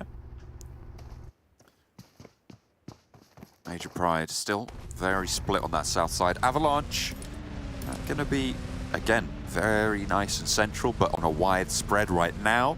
Still early doors, so they can afford to be a little bit more further afield from each other. Around that power grid area, just south of it. On that split, two of them rotating in the pickup in front of you. 2 average eliminations, keeping it nice and tidy, but nothing really special here for Avalanche. And I feel like that's kind of been their story over the last couple of days of games. They really haven't had as much of an impact as maybe some of the names on the squad would have liked. On the flip side, you've got Muerte. 7.75 average eliminations on Miramar. Feels like a bit of a specialist showing from them. 25 minutes and 19 seconds average survival time on Miramar is absolutely nuts. To be able to get that far so consistently, to have that sort of an average over, what is it? I think it's 3 or 4 Miramars played. That's wild. Yeah, it's a massive number for them. I think the 1,500 damage done per game as well is really big too, because that amount of damage, average eliminations they were hitting as well, I think it's 7.75. It's all very efficient damage, right? Because you hit the knock and then you hit the flush straight afterwards, so you're doubling it essentially. So every single one of their eliminations, very clean, very calculated, getting them towards spots that they need to go in. So I think for Muerte, this is a map that they excel on. It's a map where they get very far every single time. And it's a map that they play interestingly as well, because we don't typically see Muerte picking up these very much priority compounds, right? We tend to see them like hovering on the edges, you know, playing the actual area instead, playing around the rock sides, around the deserts, instead of holding up inside a building. And I think that gives Muerte a lot of flexibility to work with, which is something that they've shown time and time again they are very good at on Miramar. Game Lord moving down south to try and move towards a spot currently held by a forward position by Avalanche. You can see Game Lord 3 players forwards, Akashi left at the back as a backstop. J, PNL, both holding on the inside of the shack village through the gaps in the metal. Just about managed to thread 1 or 2 bullets, but CJ backs off with only the one being found. The position will be a little bit more known now. Game Lord don't even want to go for the push here. I imagine they expect there's at least 3 players in there. So they will just rotate around a little bit further west, which is fine. You don't need to take these engagements just yet. Now, for Game Lord realize that this is early doors, and they have a super central spot too. They don't need to take this fight. There's a lot of ridge sides around them, a lot of trees available. So staying out of sight for some of these teams, easy enough for Game Lord to happen. Everybody knows that if you head center like this very early on without one of these compounds that gives you a huge amount of presence within the circle, then you are going to be targeted by a lot of other squads. It's more likely that you're going to be surrounded on a 360-degree angle in the center of the map than it is if you're up to play towards El Pozo. So Game Lord understand this. They don't want to get embroiled in action just yet. Head further down, find a position where they can tuck themselves in, and then wait out maybe a couple of stages in the game before they start to really expand on that presence they have in the middle. VIRTUS.PRO on the eastern side, trying to hold up in a little divot there. Next circle coming through. ARR moving in late from the northeast, and even later than them, Team Doom all the way out on the north, just coming past Torre Hamada. NEXUS southeast, going north of Los Leones right now, as the MADBULLS begin their training on the southeast side as well. Cave ahead of them. Major Pride will be a little bit further in. A Monte Nuevo circle shrink, and that is De Muerte home ground. This is nice for Muerte. Again, this is going to be interesting for them to play, though, considering we just talked about how flexible they were, acrobatic in their ability to mix and match their positions around the map. But now they have to play in a fairly crowded area, an area that boasts a lot of buildings that are effective to use. So Muerte put in a situation they're not necessarily always in. Game Lord, though, get absolutely rattled by Dimension. And a nade comes through as well from the teammates, and this is excellent shutdown on the run-in. What a way to hold. Rob's trying to take some sort of vengeance, but what can you really do there? It looks like you do get one, sure, into Dimension, but the rest of your team is flagging something desperate. Shots in through the window, not quite letting onto Robs, and he has got the DBS on the inside. Influence doesn't want to take the risk of going through the door frame. Spots the player jumping back across and tries to get away with it. Shots coming through. That's De Muerte moving into third party on this engagement. Rob's popping that med kit, wants to get back to full HP, and probably not a better time to do it. Influence down. Not really resible right now, as De Muerte have moved right up and into the face of this spot. Nice little stun grenade sent through as Robs jumps out the building. Cover that push out. Rob's probably one of the most terrifying people to be inside a building with, honestly, with just his prowess with that DPS. Another stun grenade goes in, sends himself down the stairs, goes for a double shot. They're all blinded, goes back upstairs. He is causing monstrous pandemonium downstairs. They finally mount up their push, shut the door instead, and he falls back, tries to commit to this first aid, does manage to get it off, gets one with the DBS, two with the DBS, looks for more as well now, as there's just one player left standing, and it's all topsy-turvy. Nade in hand, Robs might catch him unawares, and Robs 1v3! That is the fangs that were brought to bear by Robs for Game Lord. One player left standing, but that is a terrifying sight to see inside the building. Honestly, it just brings you back to times of old, with Rob sending stun grenades, picking up self a second place over on Sanhok, and that is really where his journey began as this shotgun-wielding demon on the side of Game Lord. Very difficult to pin this guy down once he's inside a building. Hugely tactical, a double stun grenade as well. I think that they sort of expected the first one were able to tuck themselves away. After the second one came down and Game Lord Robs came quickly stampeding down the stairs after it, it was was curtains. He knew exactly what he needed to do, and very clean as well. The speed at which he was getting those first aid kits off, the speed at which he gets his stun grenades off. If none of those happened, that wouldn't have come to pass. So very, very well done to Game Lord there. Unfortunately, that will just net themselves a couple more elimination points, but not much else in the game. In the meantime, Muerte were able to set themselves up in some very, very good spots around the map, giving them huge oversight here. They've got a two-way split right now. It looks like they're regrouping to the west side of the road. They sent 2 players close by to try and third-party that engagement, and they got a little bit of value for it. Let's take a look at that once more. Just finding them. The fallback, the lack of commitment from the third player. I feel like if you just push as 3, he goes down there. Oh yeah, 100%. But I think in that situation, you're like, whoa, whoa, whoa, whoa, whoa, whoa, what just happened? Get me downstairs. That would be my first gut reaction as well, is just to run away. The intimidation factor was off the charts there for Robs. Oh, yeah. Puck, though, a similarly intimidating character on the side of AR. Sanhok finds one, and are in the first to fall. Now 2 more players set in the sight, 3 players active, as a nade comes through from Becca to actually answer those nades from earlier. Not got the shot down just yet. Onto the back line. Reflect tries to take out Tapok, but he won't go down that easy, no sir. Shots underneath the vehicle as Reflect wants to commit for this first aid. Play it slow, play it safe to try and keep as many of them alive as possible, but Sly down to 1. They just want to survive now into the rest of these circles. ARR will be on 4. They can get those heals off. Sorry, they are on 3. They did lose a player out on the northeast side, so they can push in with 3. But the northeast side a little bit more open. However, the fields on their quadrant of the crossroads really not going to give them that much cover to play with. Not much cover to play with whatsoever for the time being. But again, really at this point in time, all you want to do is just get a little bit further into the cave, or at least as far as you can. Couple of teams in some decent spots. Muerte right now with a very interesting position.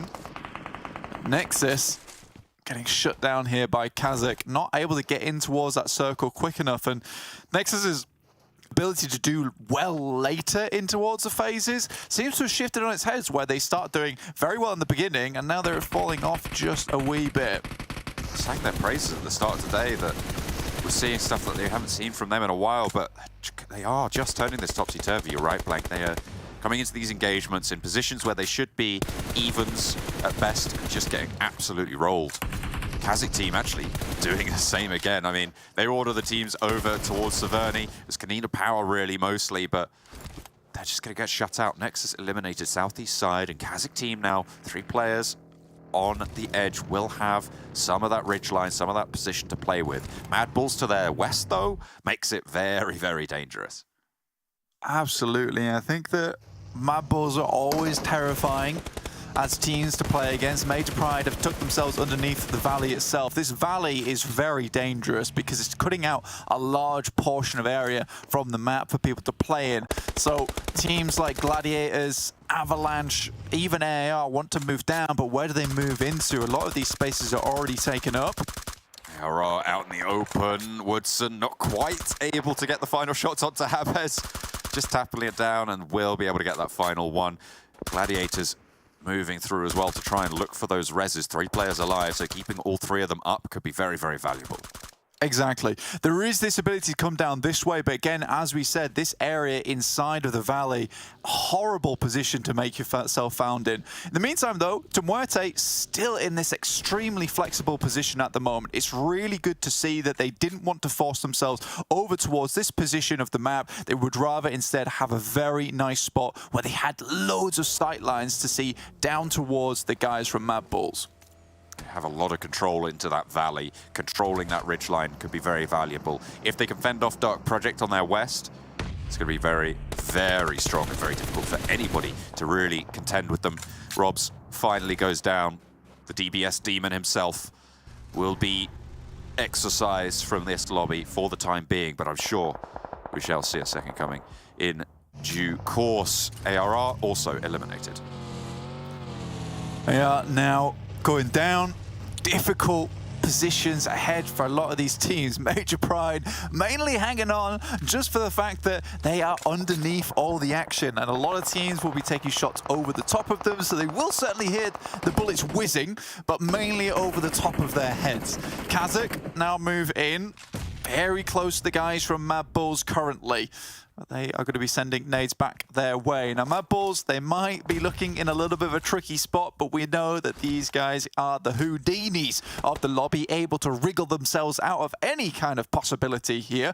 So, KASIK still have to be slightly worried versus this team. Unfortunately, the road ahead is long for both these squads, moving through terrain that is easily discernible by a lot of these teams on this ridge side, which has become a prominent feature of this area underneath Monte Nuevo. Unicorn moving around to try and back up Striker's position, but English is already low. To hold out the MADBULLS is a tall order, especially when you lose that off angle in English. Didn't manage to get that heal off and the nade took him down. The MADBULLS aren't going to go and push with that knock. They just want to confirm that flush, remove any intel potentially to be gathered. And they can really start to turn the screws now onto the KASIK position on the southeast side with the high ground it's affording to them as well. Could be very, very valuable for the MADBULLS. You said that Muerte might be able to take some shots over this way as well, but looks like actually some shots are getting peppered out. Might be from Major Pride. Muerte more preoccupied to the north at the moment, with Discrim taking shots up towards Team Doom further north. Yeah, I think for MADBULLS right now, this is an isolated engagement with the compound they're currently holding in, so Muerte can't quite take shots yet, but as soon as you start moving down to where it's currently VIRTUS.PRO are playing, Avalanche, that's where things start to get a little bit tricky, John. Tulika cooking. Let him cook. Striker. Made of asbestos there, won't feel the heat. Unicorn on the outside as well. They're just looking for picks at this stage. You know that you're not going to win this, really, likely, unless you can get a cheeky little nade around a corner. And they are dispatched. Both of the KASIK's remaining team will be falling to the MADBULLS. You can see already the MADBULLS were considering what to do next. Zerich is all the way out on the far west to try and suppress positions across the ridgeline. So, I mean, it's really, really solid play coming through from the MADBULLS yet again. Absolutely. The fact they've been able to get out of this one again unscathed is almost impossible in its being. Again, though, looking up towards that northern side, Doom, Gladiators all situate themselves in towards Monte Nuevo. I think Muerte right now do need to start making some tough decisions, though, because they have held this 2-1-1 split for a long, long while, but now they need to regroup. I think this is the time of the game where you set yourself a sight upon a single area of the map and you try and hold that down as your own. Now, to the eastern side of this scrim, as well as Happy J, there is a fantastic place to position yourself on with a lot of high ground to work with. It's good to take shots down towards the valley side and any team that's trying to move over the road, but I think that this maybe will happen in the next couple of minutes, particularly because it seems like Malloy and Milky Way are very aware of Dark Project's position over towards that southwest side, unwilling to allow them also to coexist on the ridge. I think that was like 2 or 3 on-target shots through just the flat corner of the window. That is, I mean, we have confidence, what can I say? It's a really strong position going through all 4 predictions for Muerte. Even the MADBULLS are going to find it difficult, especially if Goat Team are leaping around in these hills. Yeah, Goat Team do prove to be a problem for a lot of teams in the sense that they are very annoying. I'd say that they're probably, yeah, very stubborn, very annoying, one of the most frustrating squads to play against. I think they're very good at finding these little openings here and there, even if it is the tiniest of little sliver in the armor that is open to attack, they will immediately apply some pressure in that position. Dark Project, though, notice that this is coming up towards their way. Start to take a couple of shots. Malloy, though, you can see him off in the distance, still scouting. Now sees that both these teams are currently fighting against one another, can reposition his attention over towards solidifying this position that Muerte is currently holding right in the center of the map. Goat, I really like what Goat actually just did. They got a knock onto the MADBULLS, and if they hadn't have done that, they couldn't have crossed over this road and gotten up to the position that they currently hold right underneath Dark Project. Again, it's this valley that we were talking about earlier, what we showed over on that map screen, that is disgusting to play against. You know, moving across that road, very dangerous, but finding that knock immediately after MADBULLS puts them on the defensive, and as you say, quickly they move across. Milky Way gets shot out, and again, this is what I said earlier on, is I wanted to see that regroup coming through from Muerte. It's not happened as of yet, but I'm hoping that this is the clear sign that Muerte needed to get everyone back to position, because Dark Project are looking to leverage this now. They move happy away from Discrim's position. They want to keep that flank open for Malloy to try and slow down Dark Project, because sure, they're able to get an opening knock, but that res has now come through, and they will need to move on this next circle.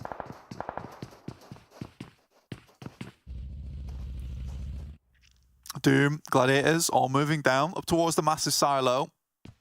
VIRTUS.PRO also managed to get themselves across here. Avalanche and MADBULLS still in a pretty difficult spot at the moment, but most teams that are on this ridge side are currently dealing with competitors. So for MADBULLS, they're currently strolling through the valley, wondering when anyone is going to start taking shots at them, and they just aren't right now. Even Major Pride is dealing with GOAT at the moment as Ray moves in.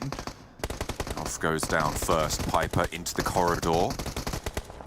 Trying to take on effect. It's a very difficult hurdle to clear, and here's the pin of the nade, and it immediately repositions all the way out to the back. Has a little bit more backup from the rest of the team as Nomi rolls forwards. They want the res for GOAT on towards Alf to get everyone back to full. Nomi to get tagged away and burnt down. Piper goes up to the top floor. MADBULLS in a struggle of their own, as well as Avalanche crash onto them on the southeast side. One player left standing. It's just like coming up against, I think, just the one player left standing of Avalanche. No, there's two. One in the compound, one on the outside. PNL moves in around the smoke and will be able to finally take down the last player surviving from the MADBULLS. Now back over towards this GOAT engagement with effect still holding forwards. I think Nomi might have gone all the way down there for Major Pride. They are on 3. They did lose 1, yeah. So there we go. Dark Project as well, making their move on up, not crashing straight into Muerte, instead opting to third party the push from GOAT. The team that was sat beneath them, an aid up the top, that could be huge, but looks like it's just about sailed wide and not going to get too much damage. Latte actually is the one to fall. Interesting, the Dark Project finally moved their attention away from Muerte and just try and crash on this fight that's going between GOAT as well as Major Pride. I got to admit, Zerich made a really cool play there. The smoke was down, realized that PNL was in a position that could have really caused problems for Alicio, so cuts off both those players by moving through the smoke, and it could have been a very different story if PNL went down there. Zerich, Fleek, sorry, almost able to survive both of those things, so again, MADBULLS really hard to keep down on that look, and again, they were strolling through that valley, wondering when they would be assaulted, and it finally came. It's not the best position on the map to have to move through, but now Avalanche back up at 4, might be able to get something done, but Malloy spots the problem off in the distance. Wait is now the last player standing. Could spot Discrim here. If Discrim stands up a little bit overzealously. Malloy close and waiting it out.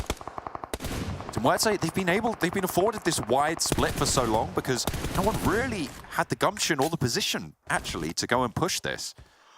You can see just what they're going to be able to do with it. Wait's still on the high ground, not in the zone just yet. It could be spottable by Discrim as well, but he does stand up. Wait might be able to shoot out onto this one with a cheeky little angle, but no, doesn't give the game away just yet. Yeah, it's a really ridiculously strong position that currently Muerte have, but you do need to have a little bit of skills in parkour to make it happen. Parkour! And luckily for Muerte, they're still going strong with it. The fact that it's already on high ground, and then there is also high ground on the high ground that has cover on the high ground, just makes it an unreasonable position to have to play against. And now if you look at this next circle, it is disgusting because it's going to close that approach out from behind towards Muerte's spot, but allows them free reign to shoot down towards this open area underneath them. This is probably the best circle for them. They did not want this circle to end up on top of the high ground because a lot of people can start to move up underneath it or move behind it, in which case life becomes very difficult for Muerte. By closing off a certain section and allowing to look 180 down towards the roadside, Muerte has all but won this game unless they make some serious mistakes. And we don't really see those too frequently from Muerte. Gladiators with Matic and Kitsune facing off against VIRTUS.PRO, single and off Haze. moving in, but there's the first knock onto Matic. To himself, ran into his own Molotov there. Discrim gets a shot down onto Team Doom, who have tried to make this push a little bit too late, but Happy has taken a knock there, and Avalanche may be able to get some angles moving through. In the meantime, on the inside, it's actually Kitsune to win out that challenge in a 1 versus 2 against the remnants of VIRTUS.PRO, but can Team Doom get themselves in with a foothold? That might fall down the stairs and roll straight into target, but no, not quite going to burst on. Yeah, I think Team Doom had to wait for the opportune moment there. And again, with Muerte's attention split away down towards that southwest side for so long, the fact that Team Doom's done this now as they all start to coalesce around this high ground, it's one of those plays you make when you're certain this is the winning position. Unfortunately, it's too late, like you said, John. You had to gamble on it earlier. And Muerte's doing all they need to do is just stopping out these single players, these teams with only 2 or 3 players getting up towards a spot. Now they can play out the rest of their game in relative peace, right? Avalanche have to move out from this position. And again, the circle just about encompasses that high ground, allowing Muerte to still hold on to this extremely strong spot. Avalanche is really the only team that even has a shot at this stage. They managed to sort look at this. What an unreasonable bit of rock formation. That is really unreasonable, isn't it? You could just sit there completely safe from everybody in the lobby. GOAT team trying to move on to Major Pride's duo right now. Monkey and Rudder. Try and keep themselves on course for a couple more placement points, maybe an elimination or 2. Piper taking out the back axle there on the monster truck. For GOAT team, Monkey spotted and a nice nade. Actually, finds 1, finds 2, a double knock, and now it's a 2 versus 2 for Major Pride. Monkey wants to find Endorphin. You got REI up on the high ground. They know he's there now. They've heard that. And Rudder, not quite with an angle just yet, but Endorphin moves through for the res. Monkey pushes out. REI wants to find the challenge, but running low on the magazine, will need to swap weapons. Can he stay alive to the DBS? Endorphin breaches around the side, and GOAT team stay in it. It looked so hopeful for Major Pride, but was snatched away. Yeah, Monkey does what Monkey does best, which is fling nades at people. Unfortunately, Rudder was not there in time to actually provide that backup, because you could see the difference between those two guys, right? Just in terms of skill, as Monkey runs out after a perfect nade, quickly switches target, only for Rudder to run out maybe 5 seconds too late with a DBS in hand of anything, just not really getting anything done. Gladiators have moved underneath the guys from Muerte to provide themselves with a little bit of cover. GOAT is happy to sit out the rest of their days over in this position. But Avalanche do have to move, but they move up towards a ridge site, which is actually quite happily playable, and Muerte will have to come down. Matic still causing problems from this position. A nade hits him hard, though. There's a little bit of a route up there. And this zone closing, if people could just stay alive underneath Muerte, there is potential for them to change the course of this one. GOAT team and Avalanche both having a big impact so far in this lobby, but will have to fight off against one another. They'll need speed. Speed has to be on their side right now. They need to hit all of the shots that they were looking for if Muerte want to win this one. Scrim drops off, does die on the way down. Happy also. Did Scrim finish off here? Goodness me, it's all going wrong for Muerte. It's gone pear-shaped. I don't know how that's happened, but now it's just Milky Way left standing. Underneath, Gladiators might try and push on through. Will another team go down before them as well? From what looked like a done deal, they have allowed teams to survive, and GOAT now with a really, really strong spot, but can they get out before Avalanche get away with it? There's spray downs towards the Gladiators and up into the top 3 for Muerte. Milky Way needs to take the chance now, but spotted out. PNL shuts it down. Muerte fall, and now it's between GOAT and Avalanche, 2 teams that I think nobody would have called at the start here. Avalanche had free reign on the opposite side, and REI finds 1, finds 2, and it's GOAT team to take home the chicken dinner from underneath Muerte. They weather the storm. I mean, they're a stubborn team, right? But they lasted all the way to the end there. For Muerte, the real problems came in when we saw Gladiators underneath. They thought they'd cleared out Team Doom, but Gladiators were also on that top side with them. And, you know, I think it was even in PMPL last season where we saw Gladiators, then HVP, playing the exact same spot. And they had to fend off teams underneath them. And I think it gave them some good ideas of where to play from. So they got ahead of them, started throwing nades. And by the time that Muerte started jumping off, it was all but over for for them. So Gladiators really did cause some serious issues. And I think where the circle actually ended up allowed practically every one of those other teams to have some kind of position going forward. So the high ground being the high ground with cover on the high ground suddenly becomes the worst spot in the lobby because you have to jump off at some point, which leaves you in relative open arms, just the rest of the teams to take shots at you. I felt like Avalanche had about 14 eliminations in that game. Yeah, they did. With a massive, massive game coming through from a bottom of the tables team right now. Versus really the guys from MADBULLS, they took them down, which is not an easy feat. Yeah, well, they are going to have some time to review just how they did so well, as will GOAT team who took the chicken dinner here in Miramar.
What a game. I think especially towards the end, we had a little bit of hopes, dreams, and expectations max, but instead go to one of the teams that came through from the European Cup 2022. I mean, they have really secured this one for themselves.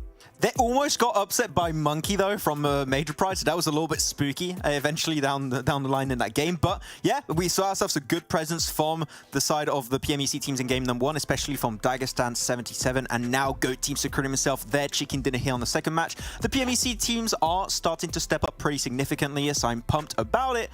Muerte was in a really good position, but the moment they have to go downhill, teams that already are in a steady position that they've locked down are going to be having a way easier time defending their spot. And in this case, it was GOAT team. They then just shut everyone down on the side of Avalanche. So yeah, GOAT team, really good transitions this game, and they remained as a 4-man team until the very, very end, which is important in circle finishes like this. Yeah, GOAT team for now are the GOATs. They managed to get themselves that chicken dinner. They got some really good points. But also, if you guys want to stay up to date with everything that's going on here at PMPL EU, make sure that you follow our socials, as we said earlier as well. There is a little giveaway that you can take part of. Obviously, Max, this is your expertise. This is your PayPal. It's my PayPal link. It is. No, of course, go follow the Instagram, Esports PUBG EU, and we'll be picking some winners tomorrow. We'll be picking some winners, and actually, just for the 2 first winners, you can choose which skin you want. Do you want the nade? Do you want the parachute? Or do you want the full set skin? You can decide and tell us, and we'll send you the code over there right away. Is there an option that says all of the above? Or... No, but it would be cool, but maybe next time. Maybe next time. But there is, however, an option to see the ranking for this match, specifically elim points for GOAT team, a total of 10, Avalanche 13. I mean, they were right on their heels. Avalanche, massive step up this game. They were in 18th position before the start of today's matches, and they hit against themselves 20 points. Before today, they had 23. They pretty much doubled their points over the course of 3 days in now a singular match. Well, 19 now they got themselves this one for Avalanche, which is a massive step up for them. So I'm loving it. They seem to be a lot more aggressive. They pushed on MADBULLS out of any other team here, Junior. MADBULLS, they just pushed it and obliterated the team 4-0. So hopefully it's not just a one-off. hopefully they can keep this kind of pressure up for the remaining matches. Yeah, I mean, every single one of these teams is just hot on each other's heels. You never know who is going to be coming out on top, but we do have a head-to-head between the first and the second place team. GOAT with this one. I mean, they managed to stick it out to the end, but when we're looking at Avalanche, eliminations, their assists, and their damage, it is on top in comparison to GOAT team, but GOAT, they just managed to stick it out till the very, very bitter end. I agree. Number on the right bigger than number on the left, which means Avalanche wins. You know, Avalanche did actually win. Would you say GOAT sticked out till the bitter end, the sweet end? I don't really know. I don't want to say chicken end because that's gonna be really, really not funny. But I'm doing my best. Okay. Okay. The jokes are all right. I'll give him a 5 out of 10. No, it's okay. But they're living up to the name, you know, right now. GOAT team, the greatest of all time. Well, all time. Of this game, at least, I can tell you that much, because they do get the game on this one. Otherwise, you'll have to be the champions in the finals if you want to be called the greatest of all time of Europe. But definitely putting himself their name on the map and going for breach after breach on the lower side of the map there. When Muerte had a pretty much big overview on everything, same for the side of Dark Project and also GOAT team.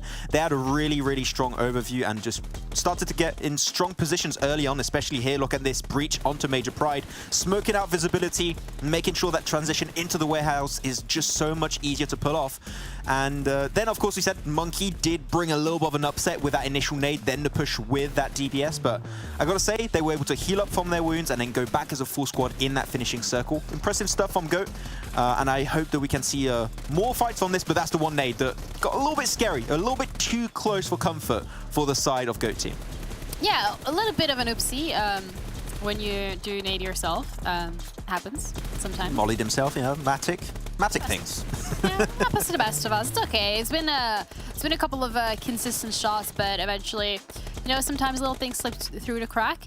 But here we are, GOAT on top. They have managed to secure themselves the point so far. MADBULLS, however, are losing a little bit of that. I don't want to say the rush because it's a bull. You know, it's yeah. Anyway, we're gonna be looking at the match report instead, and this time around looking at the players. I mean, Frozen still in there. Grenade elimination has total, not just one, but 2 of them.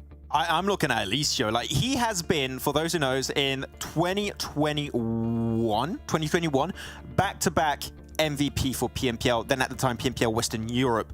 And he's been an absolute beast. He's been missing out on the battlefield for the past 2 seasons in spring and fall of 2022. But this is the game that's just like, okay, Alicio is still here, he's still playing, he's still in PMPL Europe, so I'm really glad to see that happening. But as I already stated, for that team, and especially for GOAT team, for both Avalanche and GOAT team actually, I'm hoping is not just a one-off. I want to see some consistency behind it, because that's what I would say sets apart MADBULLS a lot from the rest of these teams in this lobby, is they might have a bad game every once in a while. At the end of the day, it is a battle royale game. You're not going to get chicken dinner after chicken dinner every single time, but it's your capability to, after a bad game, to be able to put yourself back up there and get yourself a good result. That's what MADBULLS done. They can potentially get himself, I think I saw they can get a 14th place and then right after that get himself a podium finish. And that's the strength of these top teams currently. So yeah, I'm hoping the teams that got their first good result here can just keep it up in the next matches. Absolutely, and also with those results, the overall standings are going to be changing as well. A little bit more points added to each participating team. Well, to those who did get the elims and the finishes. And MADBULL, they are still sitting on top, even though that last game might not have gone how they wanted it to. The Muerte managed to close it in a little, but again, looking at the discrepancy here between the first place and the 8th, my oh my, Max, is this getting prick? I'm not going to lie, I've just stopped looking at top 2 because I just know who's going to always be up there. I'm more focused on the middle of the table at some point. But look at that massive leap from the side of GOAT team, now in 6th position, just behind their other PMEC contender of Dagestan 77. They are in 5th. I did say I would like to see them in 5th. They're currently up there. Hopefully they can remain there until the end of this weekend on Sunday. A little bit lower on the table. Gladiators getting a few points in, a few eliminations here and there. Still not to the extent we would love to see from this team, but we'll get there eventually. And, well, excuse me, KASIK team, stop dropping in Picardo, please. You were in 17th and 18th position, respectively, I believe, at the start of the previous match. KASIK team, good for them. They win that fight 4-0 versus excuse me. It's still such a massive risk in this current PMPL season that I just do not think is worth it. Not only are you going to be missing out on that Vikendi match, so that's extra prize pool, extra points you're missing out on, you might, because of this, purely miss out on the finals because you're going to have a third of your matches being on Miramar. I want to see the change. I thought they changed it on day 3. They're going back to that drop on Picado. Please change it up. It's just not worth it. I mean, he said please. Please. Yeah, you cannot argue with that. He said, please change it. He asked nicely, so let's see if the changes are going to be coming through. But it's not going to be on this map because we're going to be heading on to Sanhok. And once again, we have our lovely casters, Blank and John, to walk you guys through all the action. And maybe someone mollies themselves again. I think that's a new order, Blank and John. I like it. I like that order. It's quite good. But yeah, we are going... I'm the best. Sure. Let's go with that. We are going over to Sanhok for map number 3 today, Blank. Of course, we know that is also the best. Some favorite locations like Barn. Yeah, honestly, I really do like Sanhok now. Landhawk, it's not Landhawk. That's... No.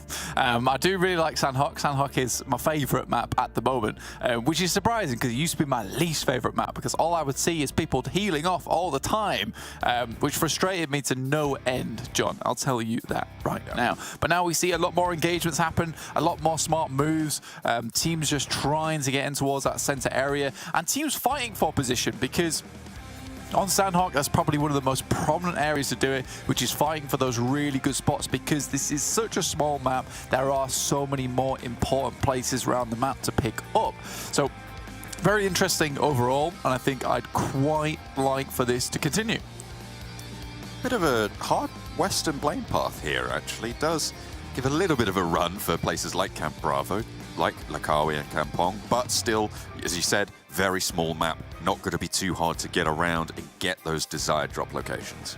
Yeah, I mean, getting over towards this side of the map is a little bit more difficult now, but I do think that overall there are some really, really important places around the map that we can't really say are not hard to get to. For instance, Camp Bravo, Lakawi, Kampong, all difficult areas to get to right now. For a team like Dark Project, for instance, they're going to have a little bit of difficulty heading towards that position, and we are going to see a lot more engagement happening around this side of the map going forward. So I think that going with this particular position on the map, we are going to see a lot of fighting going on. But already we do see, again, these guys over here are going at it. Excuse me and Game Lord, both these teams really do like to fight here. And a lot of times we don't really see a clear victor, with some of them actually taking damage, some teams fully being wiped and not getting what they want. But already 2 knocks apiece, with Game Lord now down to 1 member. It's feeling a lot like Miramar again, John.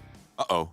That is the full entirety of Game Lord falling out almost immediately.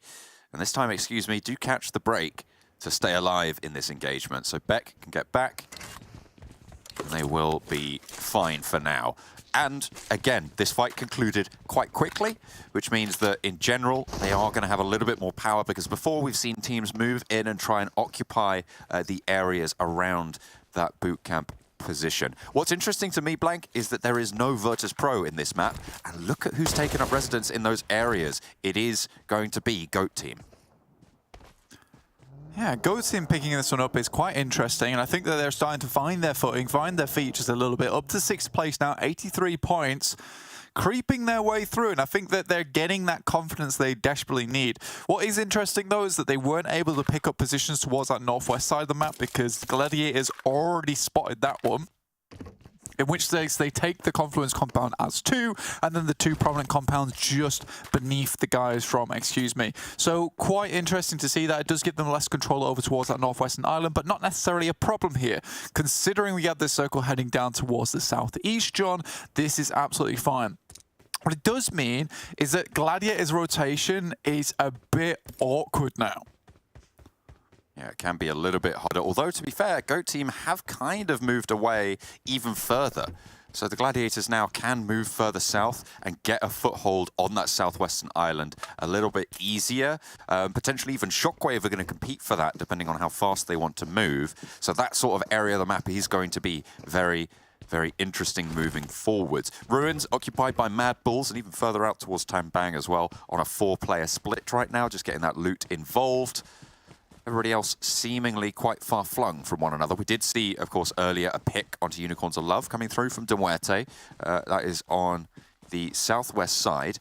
The little scrap between Sami and Bantai on that south side, that far south of the Southwest Island.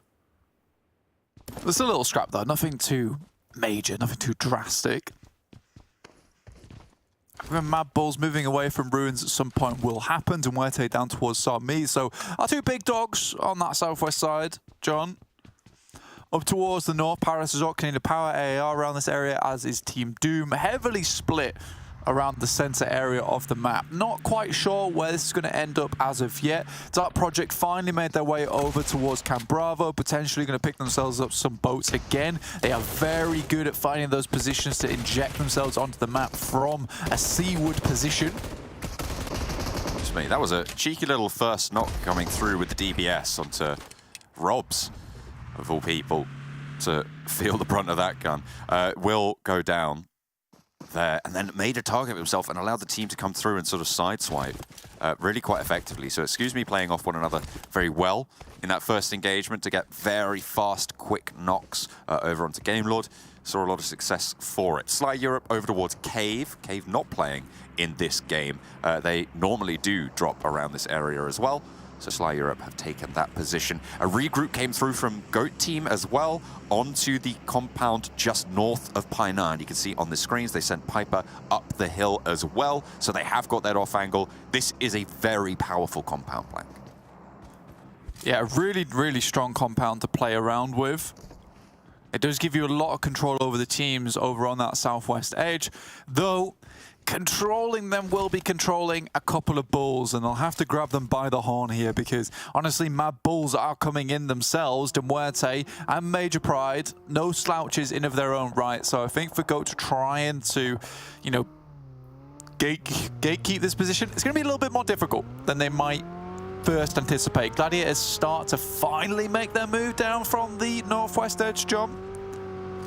Gladiators, I feel like they play quite slow on this first rotate. Maybe could benefit from speeding up just a little bit, but they're the ones in the game, not me, so we'll see what they can achieve with it. MADBULLS, they didn't actually try to cross north of Painan. They sent all the way south and into the compound where they currently now hold, which is southeast of Painan. A relatively clear crossing. It looks like either they know exactly where all these teams are going to be dropping and where they're going to be based on these rotations, or they kind of found a little bit of luck there, because I don't think they scouted anything, really, before they just crashed into these buildings.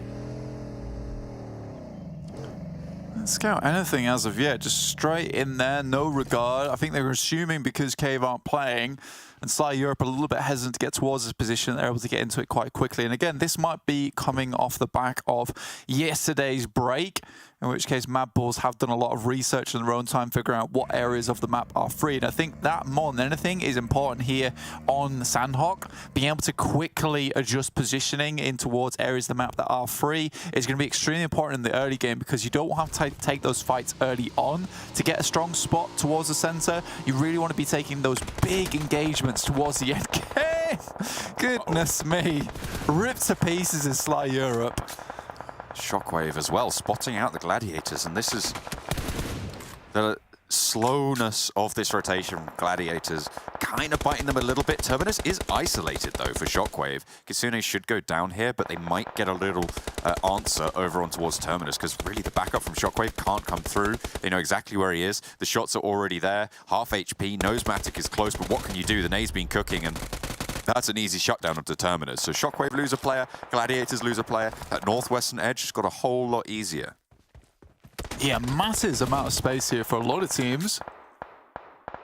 AAR as 4 players also easily pushing their way down past boot camp. So happy days for them, and Dark Project yet to make a move. So no rotation from them, but they should be able to swing over the top side of Quarry.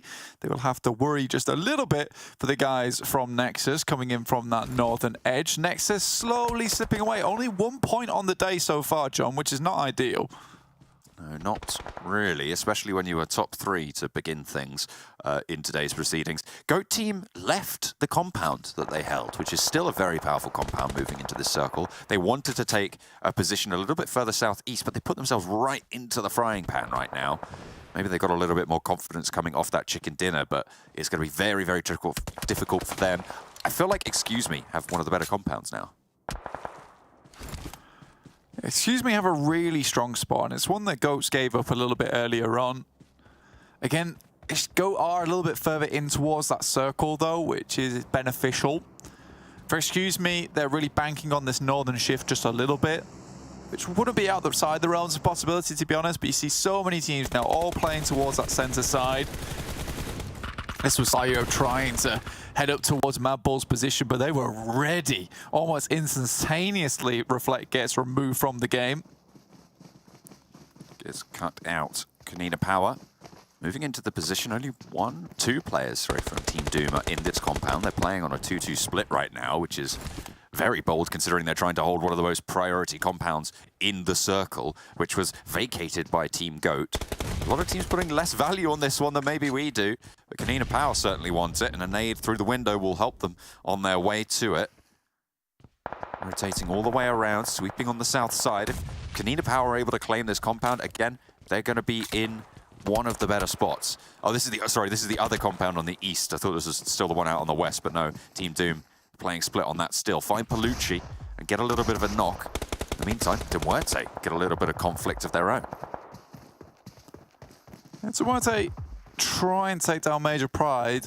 I think that last game, everything was a shock to the confidence considering they had a position where they should have won by all standards, but were not able to take it all the way towards the end there.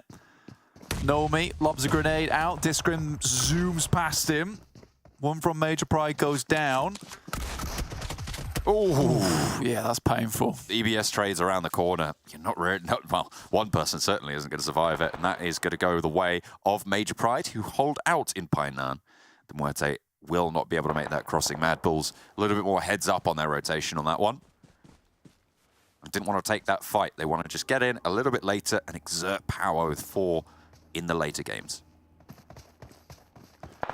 Dark Project made their way through Quarry. I think this is an interesting decision considering I think that they assumed that there would be no one waiting for them here, which was a good assumption considering most teams have moved central. There's a lot of compounds in this area that holds these teams. So for Dark Project to move through Quarry, yes, it does open up to maybe a team trying to take shots down towards them like Dagestan, but they're confident enough that there aren't going to be teams pinching them. Now with this next circle shift though, that push does become a little bit unfortunate as they will have to pass through KONINA Power, Dagestan, all with good sight lines. So I think for them, maybe passing back out of Quarry and then moving down towards that south side would be ideal, which is what they look to be doing now. MADBULLS have taken a knock on that south side as well, with Unicorns of Love behind them. Sure, they took a player out early. Oh, sorry, Muerte took a player out early, but Unicorns of Love still fairly strong in their own right. MADBULLS will be able to get that res. Dark Project sailing through, or trying to. In the meantime, it's NEXUS. Take shots out their way. You said they've had a bit of a shoddy performance so far today compared to the rest of their games so far. So maybe here on Sanhok they'll have a little bit more success. Dagestan still moving forwards. Not really going to be too safe right now, but they have to make a move and decide where to go. Difficult position to play off against. I feel like the Unicorns might come into contact with them. Are they going to go to the west shore? This is an interesting maneuver from Dark Project. Yeah, I mean, moving around that side, I think they assume most teams have moved out and away from that area. Muerte obviously going down does open a lot more space on this southwest side. Gladiators moving in from behind. Unicorns of Love try and do a bit of damage over towards Dark Project. Do find at least one there. Mickey looks for a little bit more, but again, Unicorns of Love seem to be making these weird mistakes time and time again here on Sanhok. And I think it more comes down towards their actual capabilities in a gunfight more than anything. Wait's able to bring himself back to full HP, and Latte left to just crawl back towards his teammates, which is fair enough. Beast and Zero, 2 players now. 4 Unicorns of Love, 4 on the road for Dark Project, but that does slow their rotation somewhat. The MADBULLS moved northwest to a compound that they now hold on the shoreline, on the riverbank, just south of Painan, on the northeast side. GOAT team still very central, in a strong spot there, with all 4 of them still alive and exerting a lot of control over these stages. Dark Project still have a strong spot, like you say. And again, Unicorns of Love not making that move earlier on after Mickey provided all that information back, has now set themselves at the back of the queue on this bridge side. Looks like they were trying to set up for something to hold them all off, but it has been a terrible setup indeed, and the whole thing's come falling down before they even were able to finally place the last piece. Dark Project, though, still can move up. MADBULLS find themselves a loot crate. Looking good for them. Major Pride currently in Painan, holding all 4 sections. Nexus nades over towards Sly Europe, who are getting backed off, but not fast enough, unfortunately. Gonna just hop in the vehicle and give up on Mandarin. Unfortunately, Doran finds the other side of the ridgeline and takes a second as well into the Nexus kitty. Picking up these flushes should be fairly simple. Now worried about the rest of the smoke, but should be fine to get away with. That shrink, good news for GOAT team, good news for MADBULLS as well, as they get central areas in this next one, but the northern side going to be difficult to fend off. Oh, not as deep as you thought it was there. I see, just careened straight into the river. Maybe a little bit more dangerous than you expected. Unicorns of Love not taking the shots, though. Not just yet. I think for Unicorns of Love, it's all but finished for them. As the rest of Dark Project are moving up behind them. Major Pride will have to move it to at least one section of Painan. Excuse me. They had a good first initial fight. Beast does go for one knock over towards Dark Project. That's Madness down, and the rest of them still yet to flow in towards this building. So although it was scouted fairly poorly. I mean, look at Matic and Meku as well from Gladiators out on the western side of this rotation. Nades in, coming through. I don't think that Dark Project expected Unicorns to be here at all. You can see ran in fairly blind and just entered the building with not really a care in the world. Went down almost immediately. Latte has the backstop there. It's actually the MADBULLS who get the spot on towards Beast. The flush does go the way of Ioneska and Dark Project. Around the side of the building, Zero also will fall, but wait. Not going to hold up, and Zero falls, brought to naught, as the Gladiators might third party here. Could get involved. They do actually have that compound up towards the northern side that they could regroup upon. Dagestan, massive damage coming their way. Latte drops to foam as Meku puts in the last shot there. Espresso or bullet, doesn't matter. Gets the job done. MADBULLS also still in the central position, but GOAT coming hot after that last game. Could play well from that position on the northern side. Dark Project eliminated. Gladiators took care of business. Over on the other side with a 2-player third party. Tixi was just holding their position close to the bridge across the river from MADBULLS. You can see Tixi under pressure, and Gladiators actually trying to just get across underneath the bridge. Don't want to commit there. No one really on the opposite side right now, but Frozen absolutely knows that Tixi's here. He's been there for a little bit of a while now. Meku-O-Matic blooming smokes underneath the bridge, getting across. MADBULLS with some nice fire prediction. But the first gets through. Meku, Matic to follow. Tixi still in the zone. They can survive for a little longer. John cheating at his predictions, waiting till the last moment, throw it in there. Disgraceful behaviour. Will not be getting any points after this. You've not even typed yours in. Don't give me that. It is. Mine's on there. Big man. I can't see it. Oh, you're silly, you. Mine's already in. Don't you worry about it, son. I can see Max and mine's. Up towards that northern side, GOAT, excuse me, still fighting off against one another. But I think, excuse me, they moved from boot camp into that position, which was quite strong, and GOAT had left it. But excuse me, left it right until the last bell to finally vacate from that position. And GOAT should have eyes on. Gladiators inside the water, taking heavy casualties. I think GOAT could quite comfortably keep excuse me from heading further down. They do have this ridge side to play around with, which will isolate their position versus excuse me, making this a pretty fair fight. But KONINA Power still have a nice compound for themselves too. A little bit of strength on the eastern edge. Nexus on their south. Remnants moving in from that south side as well. Need to be worried about the exit from Painan that Major Pride have been holding off on for a while. Isn't going as swimmingly as maybe they would have liked. ARR are seeing to that. Monkey around the wall side. Last player standing, and Major Pride will fall. One knock sent back over towards Tapok, but it's right in the zone, and they should be able to get this res. Gladiators, last player Matic now, standing out in the blue. This will envelop very, very fast and shimmy them on down. As Nexus on the southeast side just managed to get an encampment in the next zone. This could go well for them as well. I mean, this is a lot of 4-man squads still alive. Everyone going for MADBULLS here. Yeah, moment. The confidence is through. We're a pretty unanimous desk on the last 2 games. MADBULLS on the south side will be fending off against NEXUS, who not an easy task to do, but if the last couple of games are anything to go by, NEXUS might be a little bit easier than maybe they would have been in the last couple of days.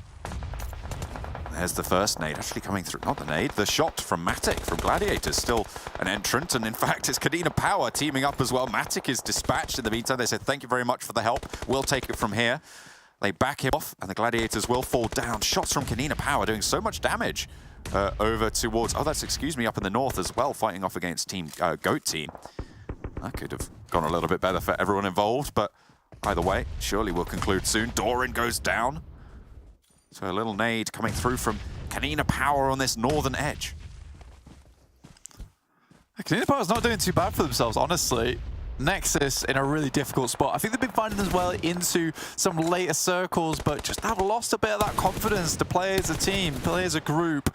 And without that circle on top of them, they do really find it difficult to finish out their games. But again, this is very, very unlikely and an ending for Sanhok, but purely predicated just because they were able to find so many of these compounds that were still in the area, which has allowed 4-man squads galore heading towards here, but not for long, as MADBULLS quickly finish off another team.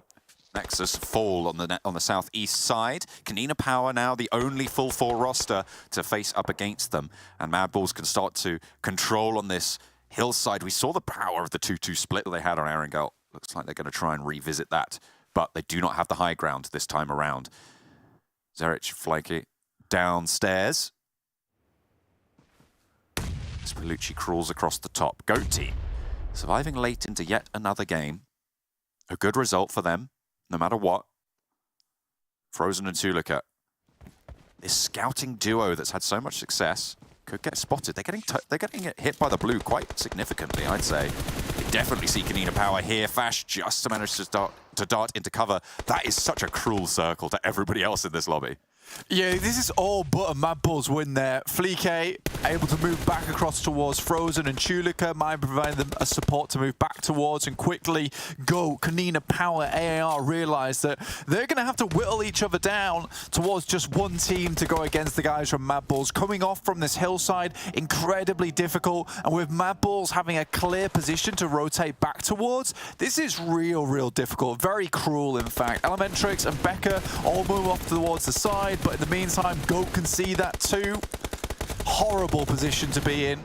Really tough. ARR, that's going to be them done and dusted. Now they take shots from KONINA Power. They're trying to move south at the same time. GOAT Team still have 3 players alive, and if they can get an opening knock, then good news. Zerich does go down here. KONINA Power unlikely to last too much longer. MADBULLS, hang on a minute, they're coming apart of the seams again. Frozen, last player standing, needs to stay alive. They are closest to the zone, sure, but KONINA Power are flagging, and GOAT Team might be able to do it again. There's definitely a window here. Piper has got that chance, and KONINA Power fall. This is going to give Frozen time to get Flick back up and maybe push down towards the rest of their team, but GOAT Team know exactly where these players are moving from. Zerich and Tulika can give this info over. Frozen and Flick can take shots back and forth between one another, but only this rock to play around is going to make this so hard.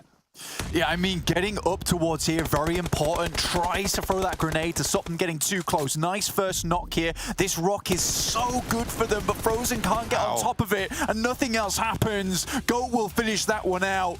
It was all that moment where he fell off the rock, the moss too slippy, and that will be the end of the chance at a winner chicken dinner.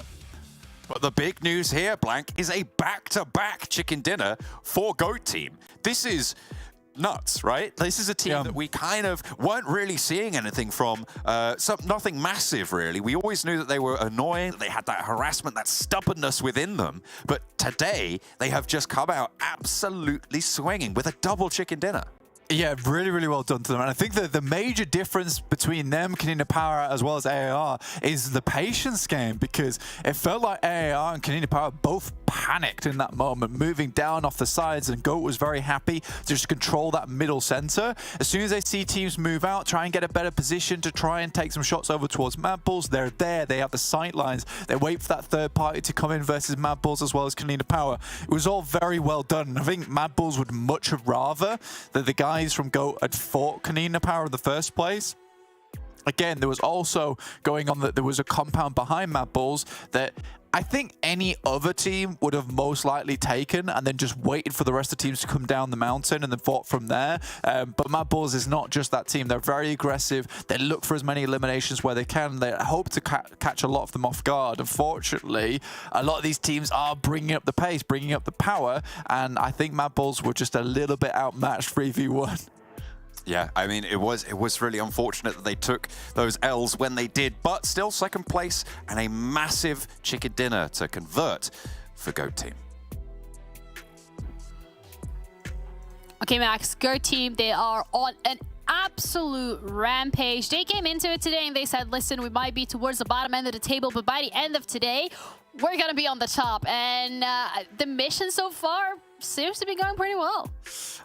Seems like the PMEC teams aren't messing around today. Dagestan 77 got a huge amount of frags in game number 1, and now back-to-back chicken dinner coming out from GOAT Team. PMEC teams are here to play and take W after W. And I'm pumped about it because we said it, these teams could be some top-heavy teams if they just get themselves in that kind of good momentum. And it seems like GOAT Team now with a back-to-back chicken dinner have reached that kind of momentum. 21 points on the board, and I was checking the numbers just before this one.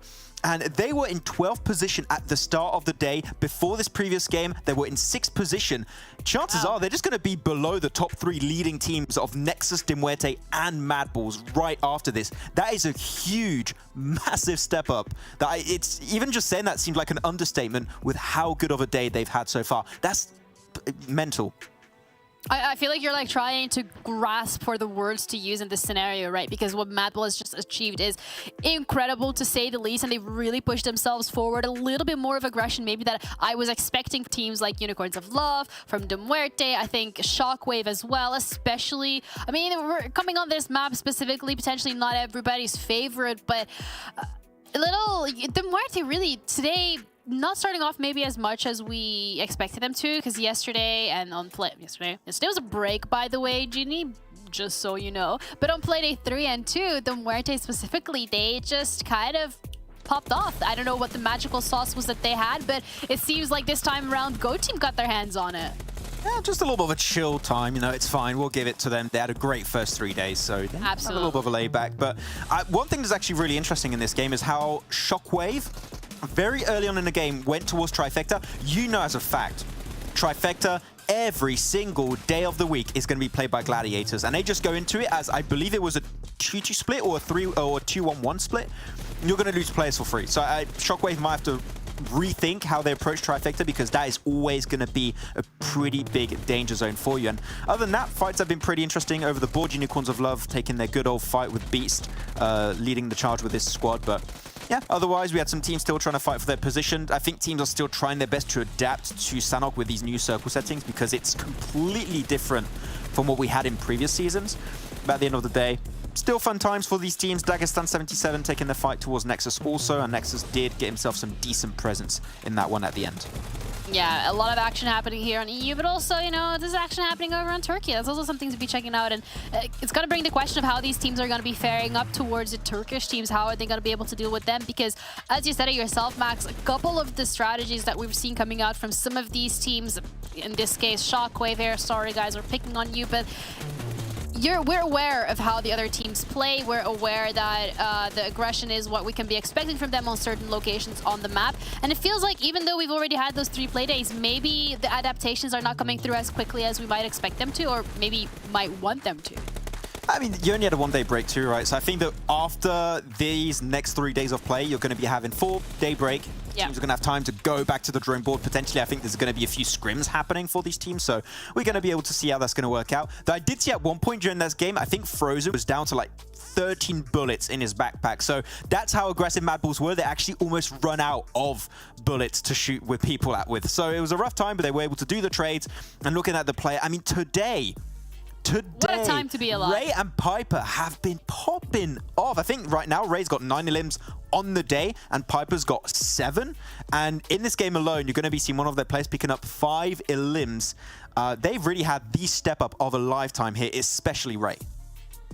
Yeah, GOAT Team are just like, yeah, we're gonna live up to our name today. We're gonna make sure that it's one to remember and it's one to be going down. And they're really securing themselves some good points, some elim points, some placement points, everything you need to be able to push your team further up in the standings. And you know, VIKND is always something that you want to keep your eyes on.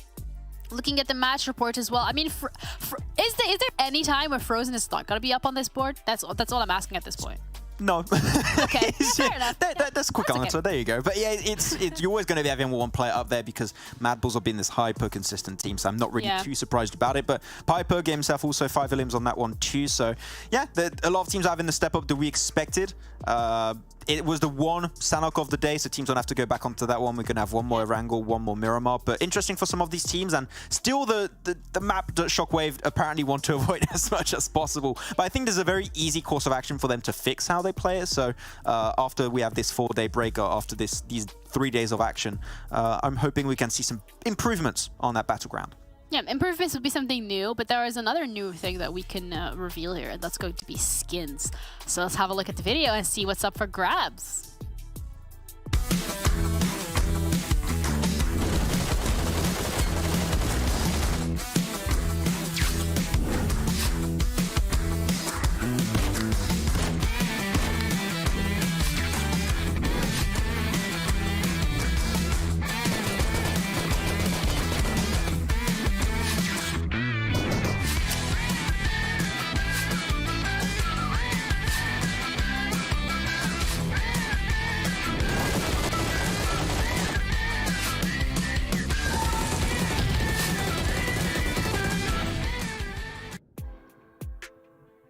Okay, they were very pretty skins. I think you were more concerned by the tank rather than the skins, but I was... It's a bloody tanking game? What do you mean? Just pull up on the rotation with a tank? Okay. Don't give that to MADBULLS. I mean, you'll be in real trouble then, but okay. Probably that's a bunch of skins, Janiro, I'm never going to get because my luck is unfathomably bad. Yeah, they're cool to look at, but I will not own them. Sad. Maybe it's a you thing. Maybe it's not a luck thing. Maybe it's just, you know... Maybe it's just a me thing. Maybe someone broke my account. I don't know. Pip is sad. I'm very sad. It's bad, man. Well, let's have a look at the overall standings, though. It might cheer you up a little bit because we're going to be seeing a bit more of a change coming through. I mean, MADBULLS and the Muerte. We're not even going to talk about that, but look at the GOAT team. I mean, they are climbing this mountain. It's crazy. The top 3 has been pretty much uncontested after day 2. And it was always your MADBULLS, your Muerte, NEXUS, maybe a little bit of change between MADBULLS and Muerte, but no one has really been able to breach into there. And because of these 2 back-to-back games from GOAT team, they might be the first team to actually shuffle the top 3 for the very first time in this PMPL Europe season. So, man, I'm loving it. GOAT team's been looking good, though. I gotta say, unfortunately, despite me being 50% French, the French Revolution isn't looking as strong as it used to be. The rise up has slowed down pretty significantly. Shockwave does drop off onto the second page, but we've also seen the rise of a few other teams like Major Pride that's been looking a little bit more confident and aggressive from their previous first 3 days.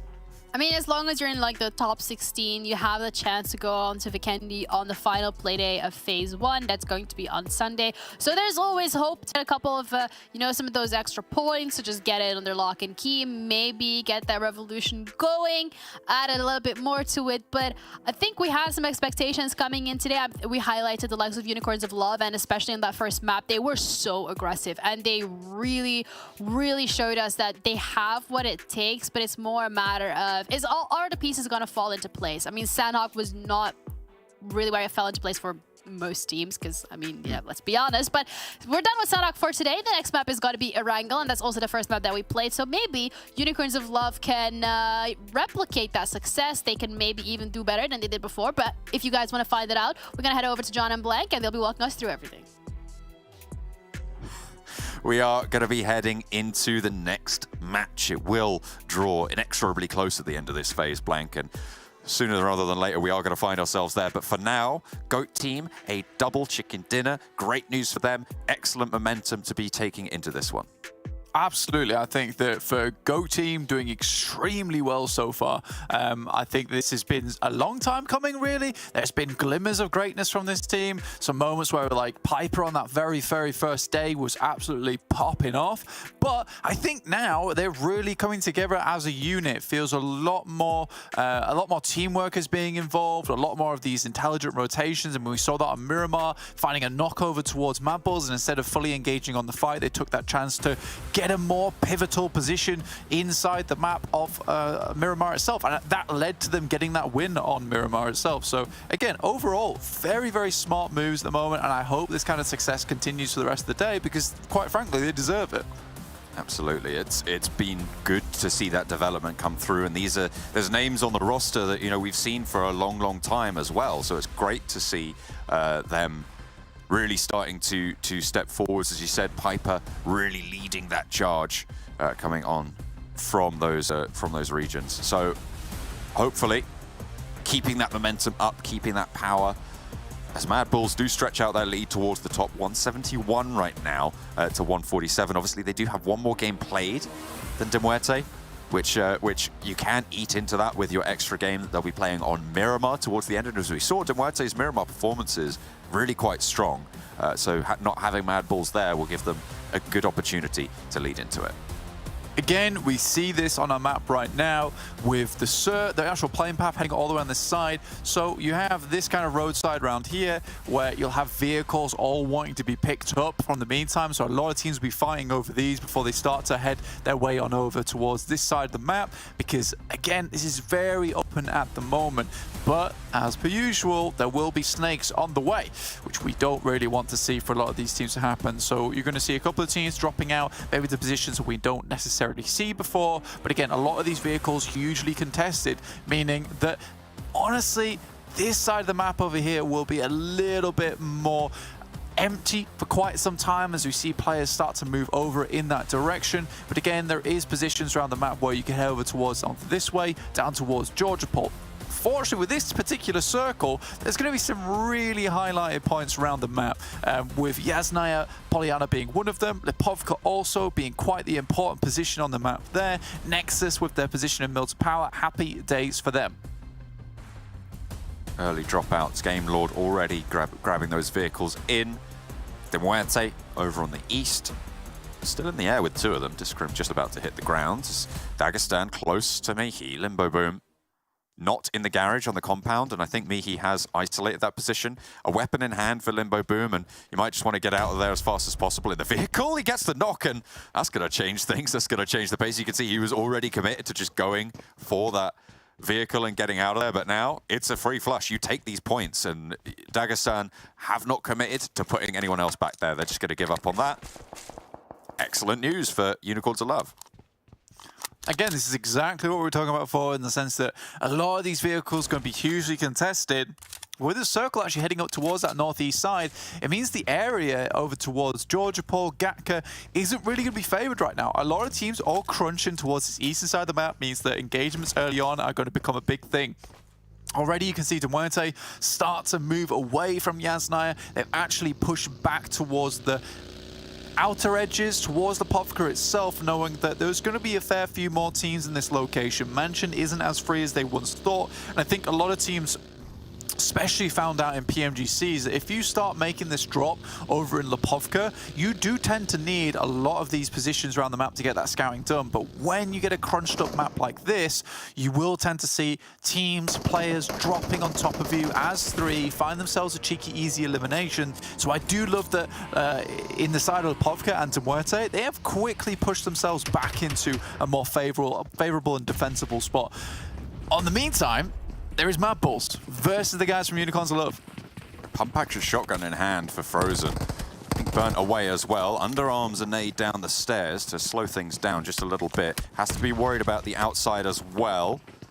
The rest of the MADBULLS moving in and biding your time, just trying to buy anything you can. One pump down the staircase is good for one, but it is going to be traded off. They slow down with one for this res, and they get the flush through over onto Frozen. Now the rest of the MADBULLS are here to try and enact revenge. Zerich moving forwards first. The Unicorns of Love taking pot shots back their way. Mihi moves forwards to try and break the wave that Tulika and Flique will present towards the Unicorns of Love. Flique goes down first, and Mihi gets value from this position, falls back up the stairs and allows the rest of the Unicorns to come through. Nice discipline on the fight, and now Tulika is left alone in this position with Zerich a little bit more isolated. Mihi moves on in and takes Tulika down and out of the mix. Only Zerich now standing, but he will continue to blast through the windows, trying to thread those bullets, not quite finding any shots there onto Beast, who pops that heal, tries to keep that first aid on board. No stims for Zerich, so he will be staying at that 75 mark unless he can pick something up on the way. But Beat and Mihi now coordinating, trying to move strong. Low ammo, 24 bullets, tripping it down to 17, needs to get the knock onto Beast, but will not be able to find it, and there was pressure from behind as well, forced into the fight that he didn't want to take,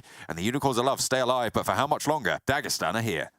An interesting push there coming through from the guys for Unicorns of Love. Obviously, they had to drop out a little bit awkwardly, did MADBULLS, to get towards Rozhok.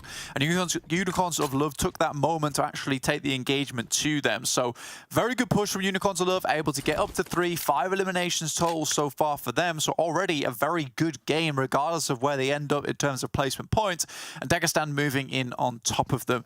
So, we always knew this area of the map would be incredibly tight in terms of the amount of players who are inside of it, and we've only seen a few teams moving further out towards that western side, including GOAT and KONINA Power. In the meantime, though, quickly and succinctly, Zadira will take down one of the players coming through from Unicorns of Love. Well, the Zadira might be under pressure as well as Beast suppresses and changes that rotation. Shifu moving up to the rooftops, Keep as well into the ground floor now. Mihi, Noshi, both down. Not res just yet, and underarm Molotov through this window is going to be really, really nicely placed, and actually might tag onto Noshi, does indeed. Beast around the corner, hasn't got Mihi up just yet.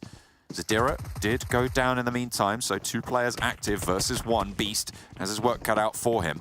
Fades away with the Tommy gun to the back building, and they are on the chase now. Keep through the window, but you have too many angles to worry about, and the Unicorns fall in the place of the MADBULLS' demise as well.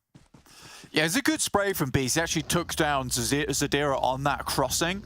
So a very, very nice knock there. Unfortunately, not able to translate the rest of it as the teammates around him did fall quite quickly. Dagestan back up to 3 players, I believe it is, after that. Sly Europe might want to get involved with Rozhok becoming a very, very focused part of the map at the moment. Of Haze rotating. Moving a little bit further together, I suppose, or a little bit further north anyway. Grabbing some compounds. Cave yet to get across the bridge from the military island, and actually Major Pride are behind them on this rotate. Just want to pick each other up and get on over. Don't want to waste too much time here trying to guard it out, although Major Pride most likely going to follow this rotation. So you set up a ridge cap on the opposite side, you could get value for it. Could get value for this rotation. We'll see what they can get done. Obviously, Major Pride, like you said, will struggle if Cave tend to want to stick around this area, around the gas station, potentially set up 2 different checkpoints, but instead they just sail on past. Game Lord happy in Yasnaya. I'm surprised another team didn't actually opt to head towards this position. Yasnaya can quite comfortably hold 2 teams in it if you play across from the roadside from one another. So again, Game Lord get a pretty free start to the game, other than Akashi going down nice and early. 3 players alive, but all of this area still to loot. Team Doom up towards their northeast, holding the Kameshki split. That's Stalber, Kameshki itself, and then 2 players down below. So a little bit of trash loot, but more loot than most. And Shockwave still towards Taverny, but yet anyone to challenge them up there.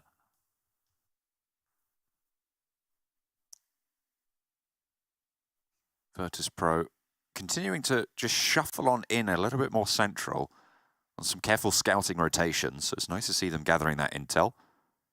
KONINA Power on the western edge. It did go all the way out towards Georgia Pole. You said it was going to be difficult to get there, and they're going to be punished for it because this is a terrible shift for that. Although it does cut out that central river, which is going to mean that teams will be able to just cleanly make that decision and plan certain rotational paths moving forwards. Circle moving over towards Mansion side.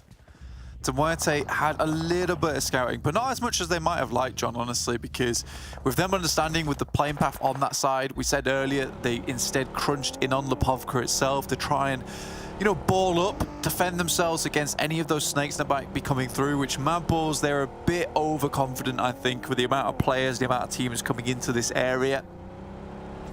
They will at least find, I think, one player from NEXUS, so they're trying to cut off the support line from NEXUS itself. This is a real interesting play and one I really enjoy. Scrum actually takes down the vehicle as well, and Muerte roll up behind, but NEXUS have overlook on the position. They will take shots back. Malloy still is alive. Does he have cover from the spots, though? That's the question. Milky Way suppressing. Happy J moving up and into position to try and could put some pressure onto these spots as well. Octavian wants to launch a nade on over. Muerte, they can res here. Stage 2. They can get the res onto Malloy. Milky Way does have the health to be able to do so. Doran goes down to Discrim suppressing position. Now Octavian, last standing, moves up to the rock. Wants a better angle, but Happy J moves up to the same rock as well. Octavian turns tail and does not want to get involved here. Last player standing for NEXUS. They don't want to keep their run going of suboptimal performances without a horn honk coming through from Happy J. He wants Octavian to know that he's coming for him. He's throwing down that challenge. He knows as soon as he hops out, he needs to try and turn and take the fight, but Happy J gets given the old rope-a-dope, but Octavian splits him down. I mean, that was an overzealous play coming through from Happy J. I think he intended to crash him. But instead, has left him high and dry. Muerte down to 3 players. Not the worst thing in the world to happen for them, but again, I really like that push from them. They'd already done the work that they needed to do, which was to really hamper that rotation coming through from NEXUS.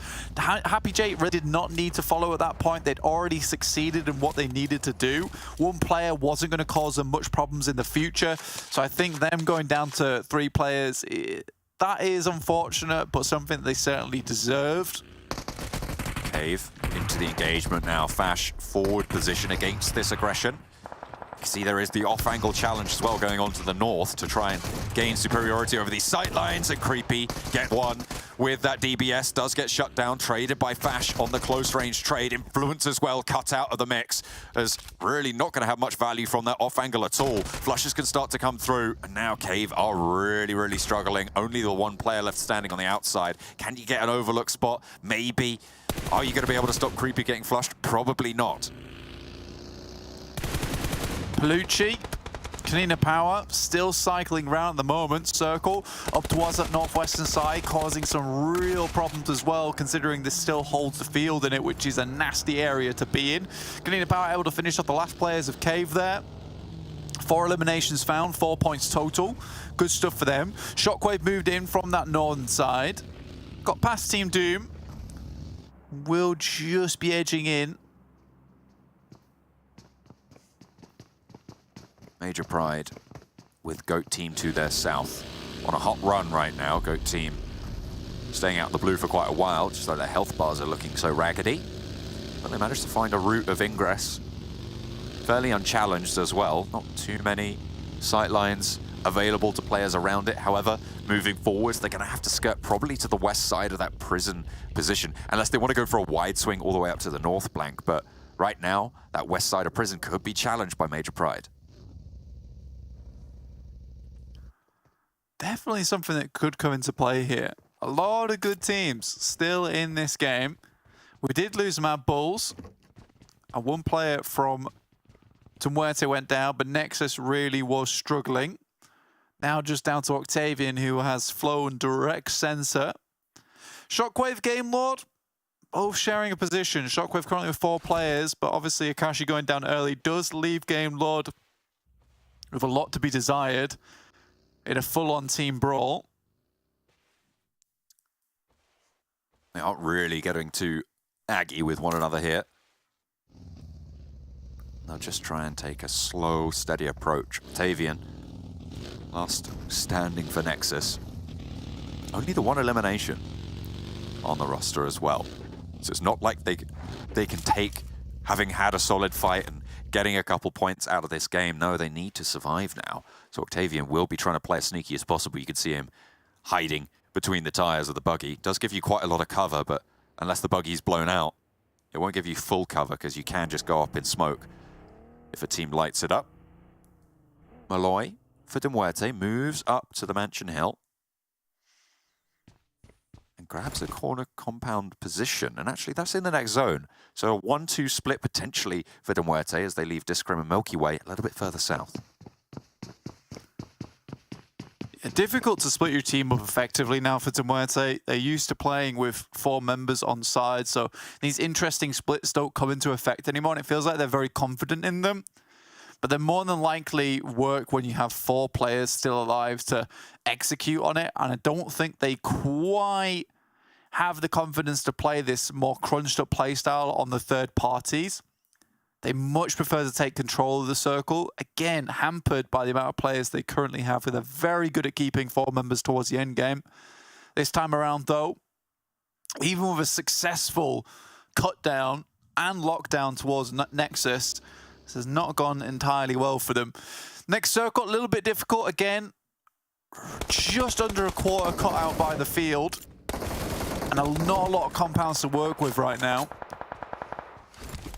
Avalanche getting a knock sent their way. Trying to trade it off. Goat. Trying to find their route into Muerte. Breaking upon their push towards VIRTUS.PRO. Sly Europe are even closer as well. Discrim will go down. And actually, it was the only casualty. VIRTUS.PRO looked like they had a good shot there, but Muerte turn it around and keep all 3 of them alive. Some cheeky little mini 14 taps coming through from Nomi on towards Unicorn, gets the flush instantly. Discrim down. Look to pull him back up into action, but Malloy next to fall as Game Lord has sights onto him. Just 1 player left from Muerte. Unlikely to get very much further. Piper, in the midst of all this, sees his opportunity, sails on past. Really, really nicely done there for them. And now provides a landing post for the rest of GOAT to head towards, should they wish to, though I think that that rotation was saved by the fact that there was shots over the head. Maybe suppressed a little bit. Nades coming through back and forth. Team Doom. This is on the north side here, close to Game Lord, close to Shockwave. Team Doom want to push in onto the Shockwave position. This dual hold of this compound has been going on for a while now. Game Lord and Shockwave both willing to share in this scenario. Team Doom want to put a spanner into that works. Moving up and are close, and actually getting pretty well in the thick of it. Damage sent their way, sure, but yet to take a knock. Finally, Terminus is able to open up with an M249. Plenty of ability to suppress these shots. That's a teammate. You don't want to be taking them down. Terminus now has sightlines on this wall. Team Doom want to push on through. Terminus goes down first. No one to back it up for a refrag. Means that they can push on in on Team Doom with 3 players against 2 from the top rope. But SnowX has got the DBS, breaks the door off its hinges, pulls it apart at the seams, and Team Doom get careened upon. But Game Lord are now throwing themselves into this fight as well. I believe they're pushing in to try and continue that fight. Narvalo underneath on the ground floor, Azer on the top. 1 player now left standing for Shockwave, trying to stay alive.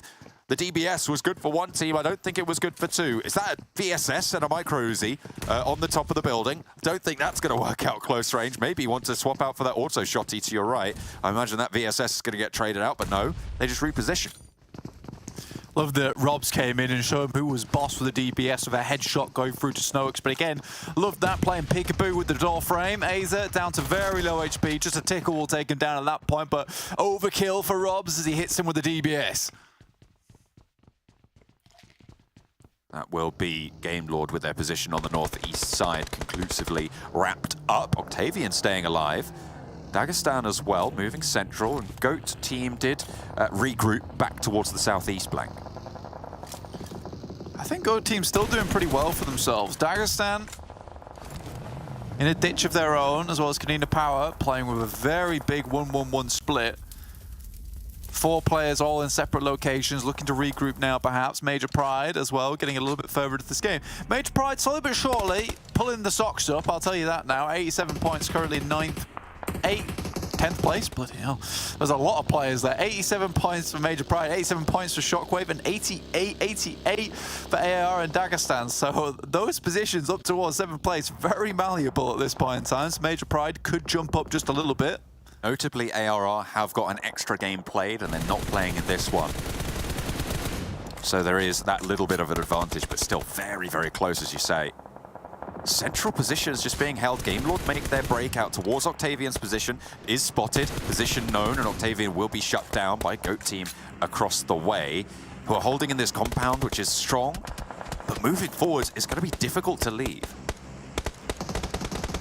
Would it be perhaps too bold to think that GOAT could go for the third? Sly Europe underneath, Dagestan, KONINA Power all still going strong. But a lot of good teams here. Hard to call it.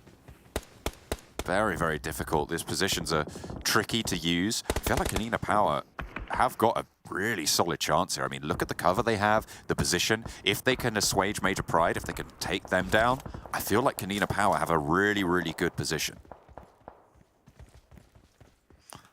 KONINA Power maybe could make this happen.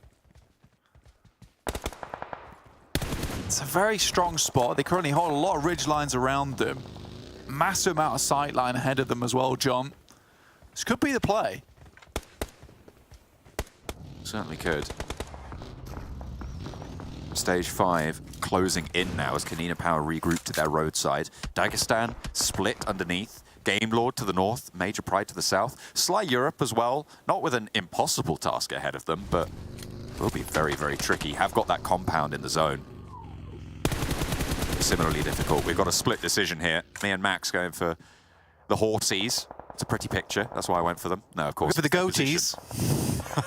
Horse v goat. Let's see what happens. Palucci backed off his ridge line, but has got that cover to move through. Narvalo could make it a little bit harder, though, with the position on that north side of the road. If he moves up in time, you can see KONINA Power move in for that res. Narvalo needs value for Game Lord.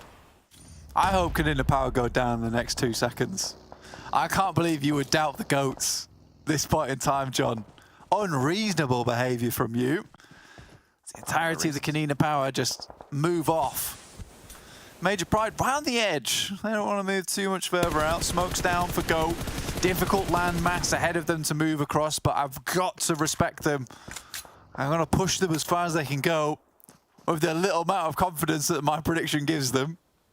Narvalo and Victor really doing so much to slow down KONINA Power's progress of controlling this zone. Next shift will come through and really decide a lot of what's going to happen. Okay, that's pretty tricky. GOAT team happy with this shift. It's hard southeast, keeps them in. They can stay inside if they want to.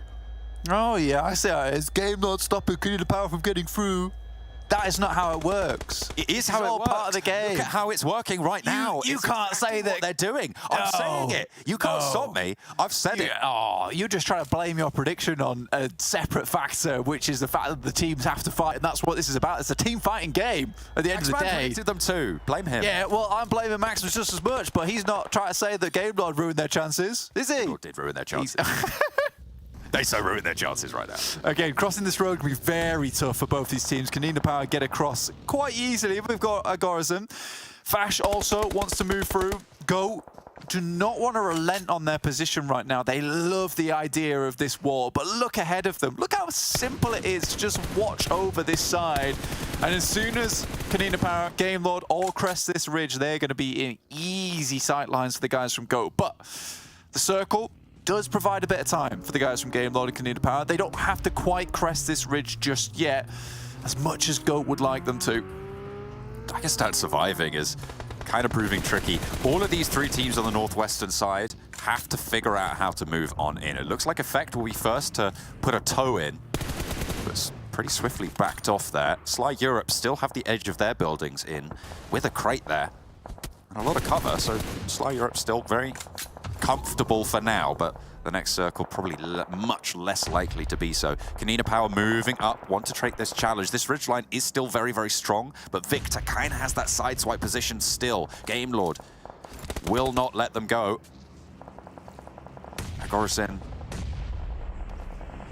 just getting that heal off as well. Victor will have to move right in by the blue, tuck it forwards, and now KONINA Power can commit to this ridgeline. There is one other team that we haven't really touched upon so far, and that is Sly Europe. And by no means they're not in a good position. KONINA Power and Major Pride, though, they're in a position to take arms to one another at the moment. Effect with an aid, looks to toss it over the top, gets just a little bit of information, and might be able to toss it down and find at least one. Effect very close and in this smoke. They need to be careful. Nomi breaks out wide, hits the deck and stays alive for now. Really important position. The DBS not quite finding it, but there is the trade and it's good. Palucci looks for more for KONINA Power, but they're only down to 1 now. Effect is here, and a nade over the top could bobble through and ruin KONINA Power's day, but it will not find the knock just yet. 1 nade now left for Effect as Valo rolls on in, and it's Game Lord to roll through and play spoiler yet again. They've just rolled him straight down and moved straight into the fight. Sly Europe are here to play as well, as they are into the back of the bush coming through. And Novalo is going to get knocked on the forefront. KONINA Power crunched away. And now Major Pride have another set of players to deal with. Effect, they don't even see him. Game Lord are just going to let him get the knock onto Victor, play spoiler to it. Rob's now further forwards. And this might be Game Lord going down as well, as Major Pride stay alive. Sly Europe have just borne witness to crazy chaos of unknown proportions, and Effect is still alive here. There really was only one team that was going to escape alive from this position in the first place. Finds one, has to find a little bit more. Robs takes a shot in mid-air, and it won't find anything as it pierces the smoke, but will not pierce through to Sly Europe. But Effect still going. The MVP from last season looking so incredibly strong and has weathered the storm here. 8 eliminations for Major Pride so far, and GOAT really don't have to do anything. Me and Janiro both believed in the GOATs, and the hoof steps are starting to rampage and stomp as we look towards the end of the game, in which case GOAT may have not done anything but hold out on this position, but it's enough. Look, I'll give you the last 2 games for GOAT, but this one, as you said, they really haven't had to do anything other than just take a shot or 2 every now and again. This is all... Oh, it was so intelligent, the positioning they made, though. The rotation to this strong spot on the map, knowing that this teams would have to push through the roadside. Look how they positioned themselves. It's incredible. Yeah, now watch this shot. Oh, there's nothing found. Watch this one, though. Oh, there it is. Yeah. 50th time's the charm on the magazine. Excellent. Whoa. What? Oh, don't say that about my boy, Ray. Turning into 7 now. All I'm saying is, nade trade. No! Let's go. I like that, nade trade. That one you wanted to be on the other hand of, but oh well. Endorphin moves up. Looks like they're going to start to spread their influence just a little bit, but already losing Alf is not great for them. Luckily, Dagestan is just down to 1, so typically a 1v1 here with absolutely no space to work with. I hope they lose now. I hope Go Team lose, now that you've said that. I can't. Look, it's 3 versus 1-1. Yeah, Shifu's really good. He is actually very good, I won't lie, but he is taking damage from Sly. That's, yeah, sure, but he's getting healed up, and Sly Europe are going for the res, so a little bit more time. Piper sends forward, Shifu to challenge. Endorphin as well for the backup. Piper needs to get this knock, will not be able to do so on the first sidestep on the buggy. Turn around for a spray, and Shifu may be able to hit it. Endorphin is low, there's a nade in hand if he wants it. He gets knocked through across the way! Oh, let's go! Go team down to 1! Sly Europe are getting challenged out, and it's Ray from the inside of the compound still there. 1 player versus 1, and the res potential for Sly Europe, and for the first time, I don't know why I'm celebrating. I shouldn't celebrate Go Team going down here. That's pretty mean. Unfortunate for them, but they have been in this compound for so long. This is the first maneuver they've had to make, and they have fluffed somewhat. Not really having any opportunity to make power work for them. Sly Europe actually not able to stop this rotation, and res potential onto Piper. Yeah, I mean, that vehicle can be exploded, though, so they have to be just a little bit careful. Endorphin's providing information back. Blue will push Sly Europe in, and the thing is that they've created some kind of cover with these vehicles, which is the most important part. Oh, it hurts, it hurts! I think there was out of ammo on the Groza there, but there's the shots from Mandarin. The M4 will have an extra magazine in the back pocket. Efficiency and the ammo capacity for Sly Europe here. Both of these teams were holding the compounds on the outside. Endorphin will be funneling this information back over. No more, though. The UMP finds the shots. Another res over onto the GOAT team camp. Keeps Ray back in it. Piper might be able to spot 1. No, duck back. GOAT team are not in the zone just yet, but lighting up another knock here. Leaves themselves as 2. Gets that first aid to start channeling. And And only 24 bullets left on the M4, but isn't going to need all of them to take down Piper. And Ray now left in a 1 versus 1. Can he move forward to deny this res? Because playing against 2, it's going to be almost impossible here. I wonder if they have the ammo to sustain, though, because it was looking very, very threadbare in the backpacks of the Sly Europe squad. Spots both of them, knows there's a heal going off, knows he's slow, launches a nade under his feet and takes one. Ray now in a 1 versus 1, knows Mandarin's by the crate as well, getting all the info and giving none of it. Nade behind the tree, spots that rotation perfectly, but just falls the nade short. 4 still in hand, though. Ducks out wide, hits another one towards the tree, and that one's going to be on the target. Sure, no. He's not going to find that. 2 in hand for Mandarin, jumping for the spot. Will not get it. Needs to find it before, but how on earth are they trading that one off? GOAT team survive, and okay, they close it down in the end, but it got real hairy for a triple chicken dinner for GOAT team.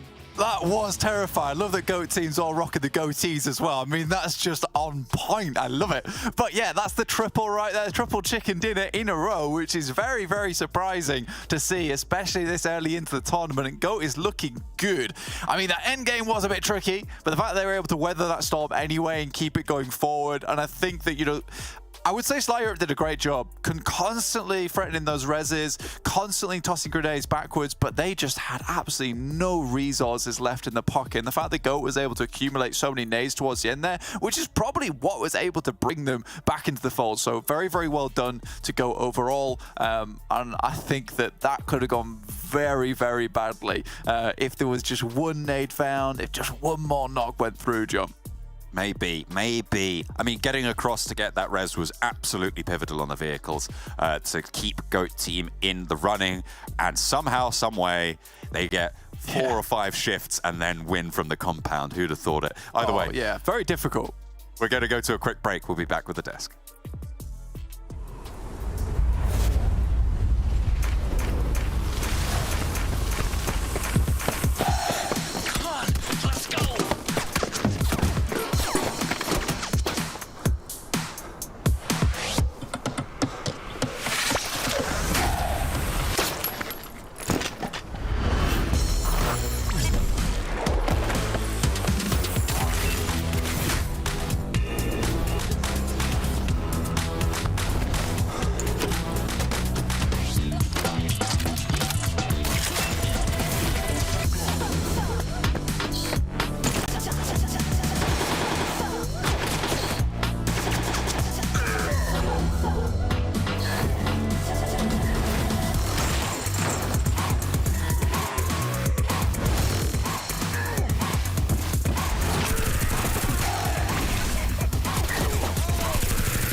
Your order is here. Oh, thank you. Thank you.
GOAT team, they are pulling off the hat trick. 3 wins in a row, 3 chicken dinners. I mean, Max, I did not expect this coming in today.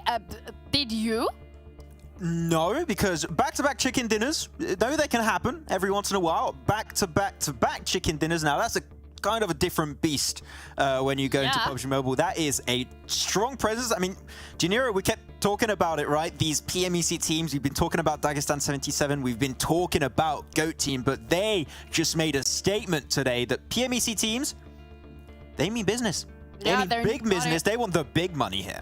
They're not here to play. I mean, they are here to play, but they're here for like serious stuff. Placement points 10. They had 5 Olymps as well on the board. Not as many Olymps potentially as we've seen from them from the last 2 games, but the way that they ended that, Max, woof, a nail biter.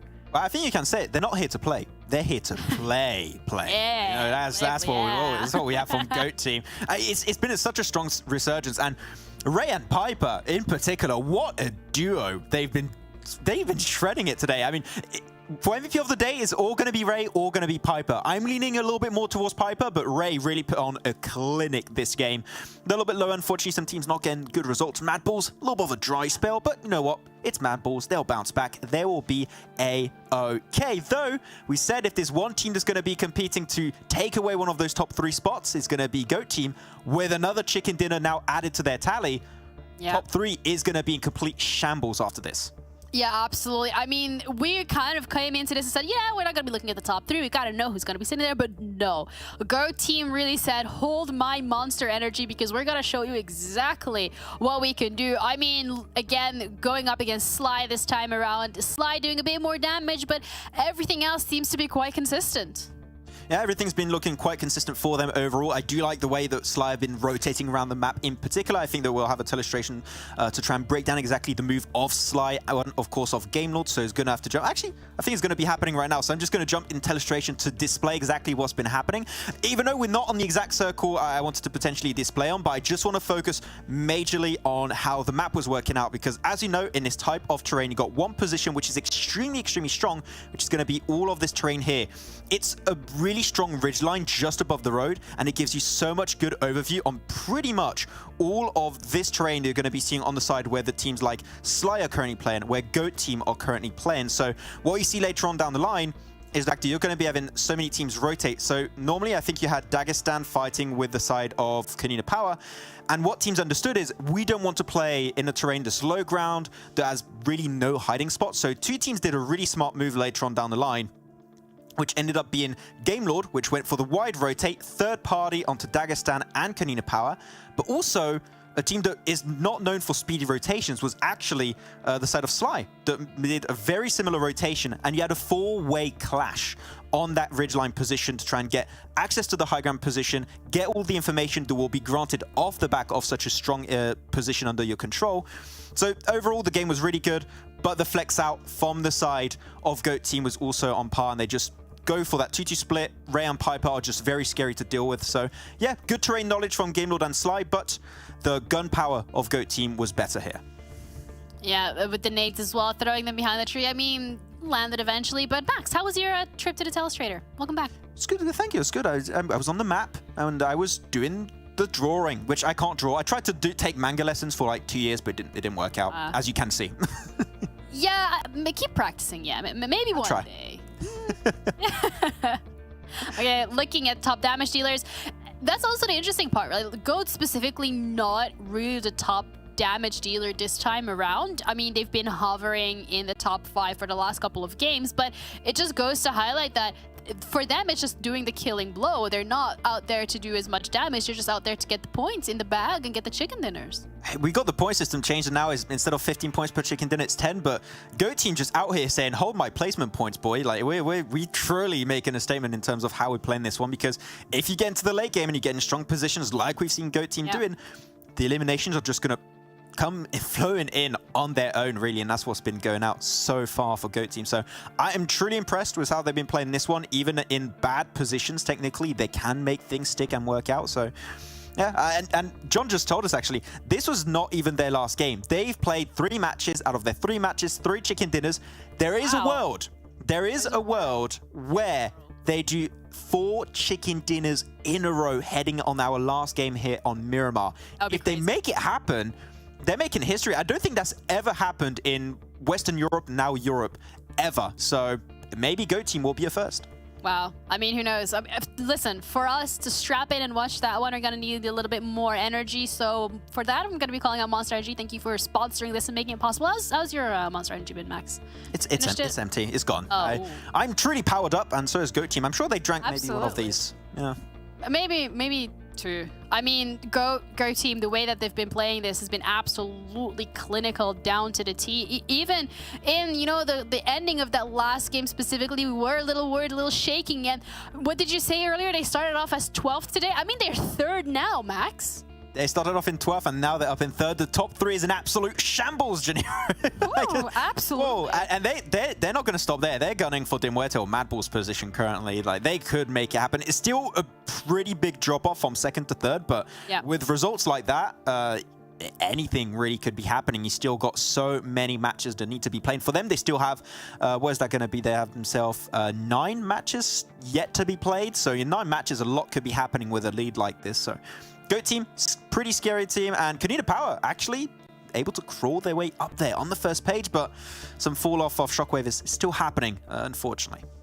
Yeah, SHOCKWAVE and Unicorns of Love are, as well as Gladiators, really hovering towards the lower end of the table, which is a little bit concerning. But I mean, we still have 2 more play days. We still have another map today. And as we've seen with Goat Team, just because you're starting the day as 12th doesn't actually mean you're going to finish the day on 12th, is it, Max?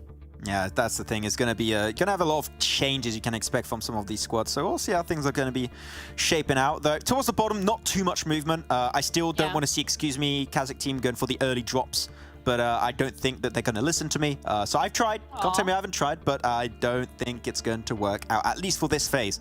But we had some really interesting games today, and teams that we didn't expect to get themselves back-to-back wins made it happen. So I believe no matter what's going to happen, I'm going to be predicting Goat Team for this one purely because I want to see 4 chicken dinners on a day. That would be great. That would make history. I mean, we have it right live. Clip it, ship it, save it, keep it. If he's wrong, tweet it at him. It's at MaxMan. Is that 3D or 30?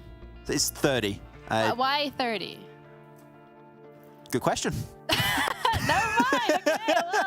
Okay, I guess. Well, maybe that's the amount of chicken dinners in total that Goat Team is going to be getting. Oh, I thought you were going to say I've never got 30. I keep losing to bots. I don't know what to tell you. It's not going to be happening. Let's have a look at our predictions from last map as well, because we were sitting here biting our nails towards that finish because, let's be completely honest, we didn't really know what was going to happen. I mean, Blank and myself, let's go. We went for Goat Team. We were actual believers. I mean, John right now is saying that his friendship with NEXUS is over. Goat is now his best friend. I'm sure he's going to be voting for them as well. But then, Max, the question comes, are we going to cast or curse them?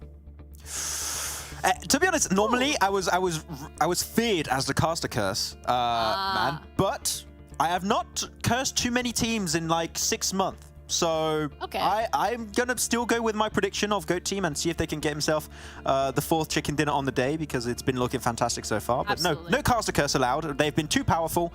It's not going to impact them. It's fine. Yeah, it's not just powerful. It's the consistency that we're seeing coming out from Goat Team. I mean, time and time again, they're making sure that they're getting themselves in these perfect positions, and you're trying to contest them for some of that high ground, or for any ground for that matter, and you're paying with your life, and that's a scary situation to be in. So looking to see whether or not they're going to be able to keep that momentum and build it into the final map of the day, as we're going to be heading over with our casters, Blank and John.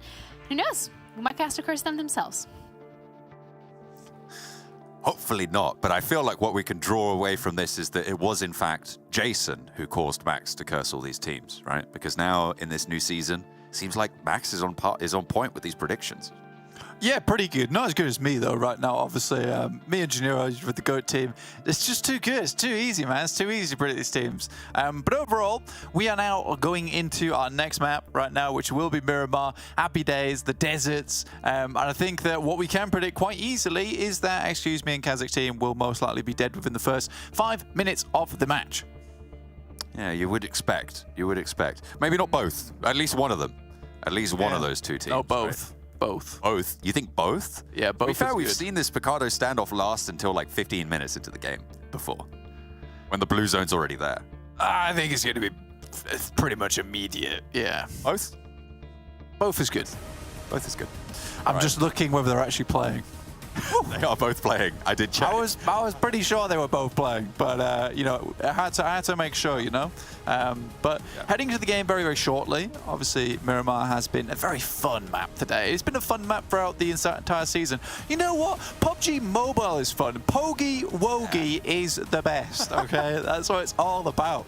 That's what I'm here for at the moment. But yeah, this is what my telestration will consist of right now as I bring the nice little images to your screen. Very nice. This will be it right now. Look, wait, look. Oh, KASIK team. oh, Excuse me, team. excellent. They are both here. They are both indeed here. And do you want to see something else really, really cool? Ready. This is where they will be going. Look at that. Ricardo. Now, I am bringing some real neat tools to the business right now at the moment. You know I'm slick with it. But yeah, honestly, this is a fun map so far. We've seen some interesting finishes, obviously over towards Monte Nuevo as well. Although it looks tiny now, where they did actually end up over in Monte Nuevo, where we did see Muerte actually fail to this high ground. And this is the thing, is that a lot of times, you will see particular high grounds around the map which are very, very strong. You know, you have this position up here, this one here, obviously in El Azahar, this position here. These are all really, really great positions. However, more often than not, you will start to see stuff like this, which is a position that's right on this side of the map where you can move from, down from greater fields. It's on the low ground, but gives you a lot of confidence in terms of being able to move from that area. So these sorts of positions that don't typically give you a lot of strength in the early game can tend to bring you a win towards that late side. KASIK down to 2. The prediction, is it real? Or is it just going to be one team going down, right? Because if it's just one, then you're not right. Because you said both. I had 5 minutes. I've got 5 minutes. Okay. Well, the time has already started. You see, it's already two of those minutes eaten into. No. This is 2 minutes until stage 1 starts to pull in. We don't have our typical timer anymore, sadly, which I did enjoy quite a bit, but you know, now we have to guess, we have to assume. So I'm currently counting down from 5 minutes in my head. We're down to... You've already had at least a minute and a half. Yeah, we're down to 3 minutes 39 in my head. Yeah. So I got a bit more time. I got a bit more time to work with here. Don't worry. Okay, I'm worried. We'll run some final tests. I'm very, very worried. A lot of teams actually going kind of on this northwestern side. El Pozo for Duck Project. You've also got Muerte, who did drop in Monte Nuevo last time, retaining that position. So the move south for Gladiators from La Coperia could be pretty tricky. Also, taking a look at where Goat Team are to try and make their miracle run is south, down in Miramar Prison and Los Higos on a very wide split there, 2-1-1. Yeah, I think we're going to take a little bit more of a look at that shortly.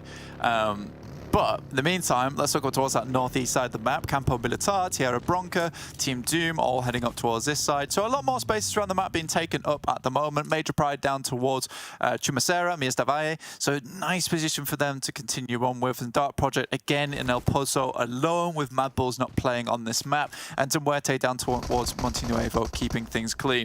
KASIK team, as well, excuse me, come on. Mutual destruction! KASIK down. Okay, now excuse me, a ticket away. So you're down to what, like 3 minutes? It's 1 minute 49. 1 minute. You're just making this up now. No. Just saying numbers.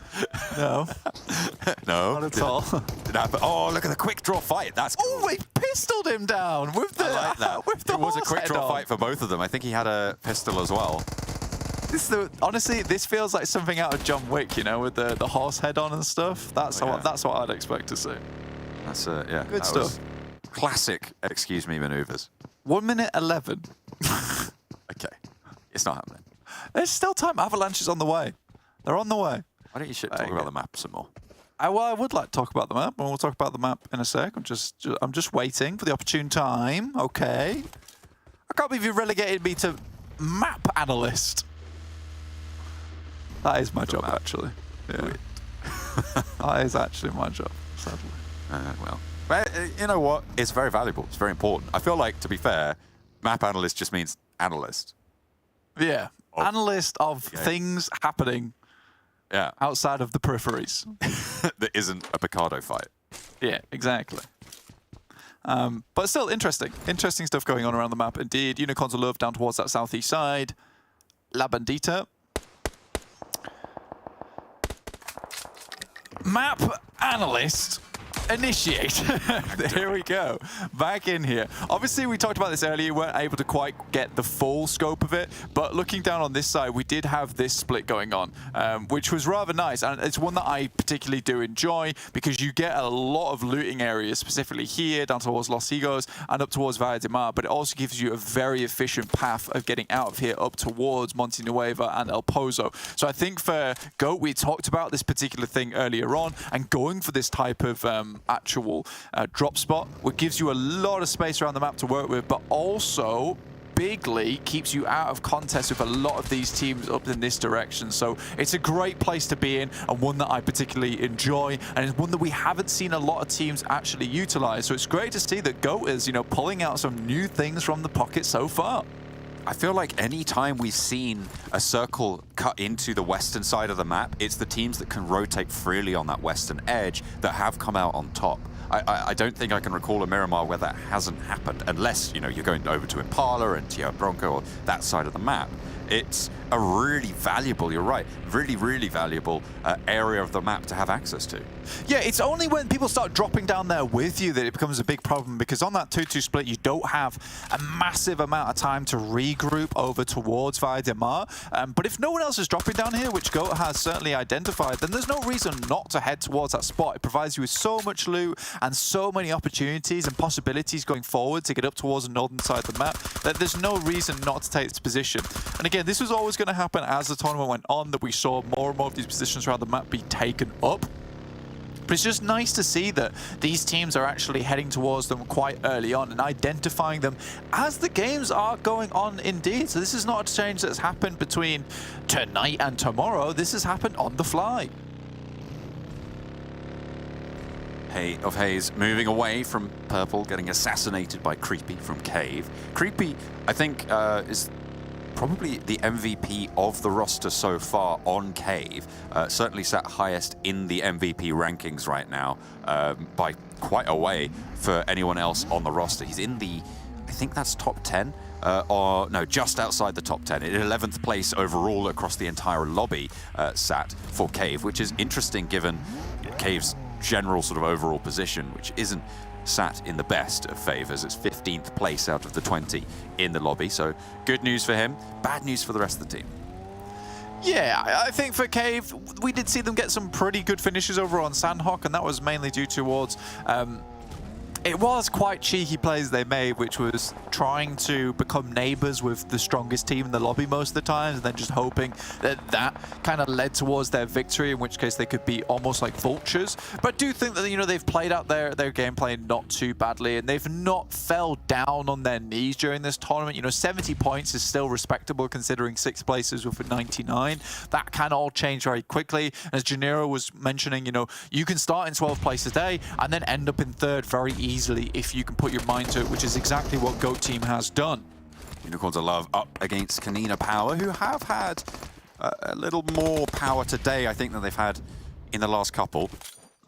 Horse with horn or horse without horn better? Only one way to find out. Let's pit them against each other. 2 players down for Unicorns of Love, 2 down for KONINA Power. So it is a pitched 2 versus 2 right now. Beast playing on the ridgeline close to his teammate. Zero right underneath, and KONINA Power with kind of sideswipe positions here. Palucci moving back, but teammate gets knocked out. Fortunately, Miki does go down on the off angle, but there is a trade. Nice resurgence there, and 2 players down for the Unicorns of Love means that they can move in against just the one. And it seems like the horn makes all the difference. Blank Unicorn better than basic horse. That's correct. You know, horse with skin versus default horse. Horse with skin obviously comes out on top every single time. Fortunately, horse with skin cannot do the two-wheeler in the bus. That is something outside of its capabilities with only the default horse has access to. Cave, looking over towards VIRTUS.PRO. Default bear. Let's stop. Actually, polar bear, sorry. Yeah, bear with skin. Bear with skin. Yes, of course. I human with skin. This is just getting wrong at this point in time. Anyway, back to the game. Who is the most default human skin in the broadcast team? Probably Max. I think it might be between me and Jason. Actually, no. I think you're probably you're quite default. Yeah. Default human. Jason's too tall to be considered default human. You know. Yeah, that's true. He's got a lot going for him. He's excluded. He barely counts as human. He's so tall. Exactly. You've got the brown hair, the brown eyes, though, so you're default skin. True. Oh, hello, PNL. Where did he come from? What a sight line. His teammate was like, oh, I'm going to carefully line up this shot. It's like, I'm here! It's the fact that he perfectly parked it into the wall too. That was pretty incredible stuff. Enjoyed that greatly.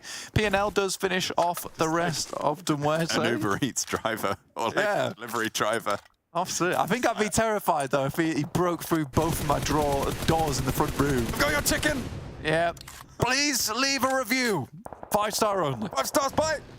Yeah, and then suddenly escaped. I mean, I would have to pay for some bills after that, but, you know, at least I'd be getting my Uber Eats fairly speedily. On the other hand, looking towards Avalanche, I thought that would be fatal. Well, luckily, it was not for Alicio. Landed on the bike. Maybe that had something to do with it. That bike is magical at the end of the day. Looking towards the northern side, we are heading up towards water treatment, Crater Fields. Go is coming in through Monte Nuevo. Again, we mentioned that rotational path earlier on. Muerte have found themselves up against a couple of tricky scenarios today, and I don't think it has helped because that Miramar, where it felt like it really should have been a win for them, it's knocked their confidence, man. I really do think it's knocked their confidence in a large way. And they have become quite scared to make some big plays. And again, going versus Nexus, that confidence loss really affected them because, you know, they went for a very, very strong play versus them and then tried to get a little bit more out of it, which I don't think was necessary. And I think, you know, Muerte at the beginning of the day wouldn't have gone for that. They'd gone for a smarter move. I've just got a notification from Uber. They heard you. They heard me. Oh dear. I was a bit worried. I don't like that. They heard 5 stars and they were like, us? Me? Us? So needy. Oh dear. I'm hungry now. VIRTUS.PRO. On the north side. At least I get a chicken dinner at the end of this. Yeah, probably. Is GOAT, though? That's the question, right? Are they going to be able to quad up on the southwest side? They are currently right on the southwest side with Avalanche their southeast, Major Pride a little bit further in as well. The central road that is kind of a defining feature of this circle does contain mostly southern positions of it, which is where GOAT do reside, but Cave kind of in the middle of those southern positions.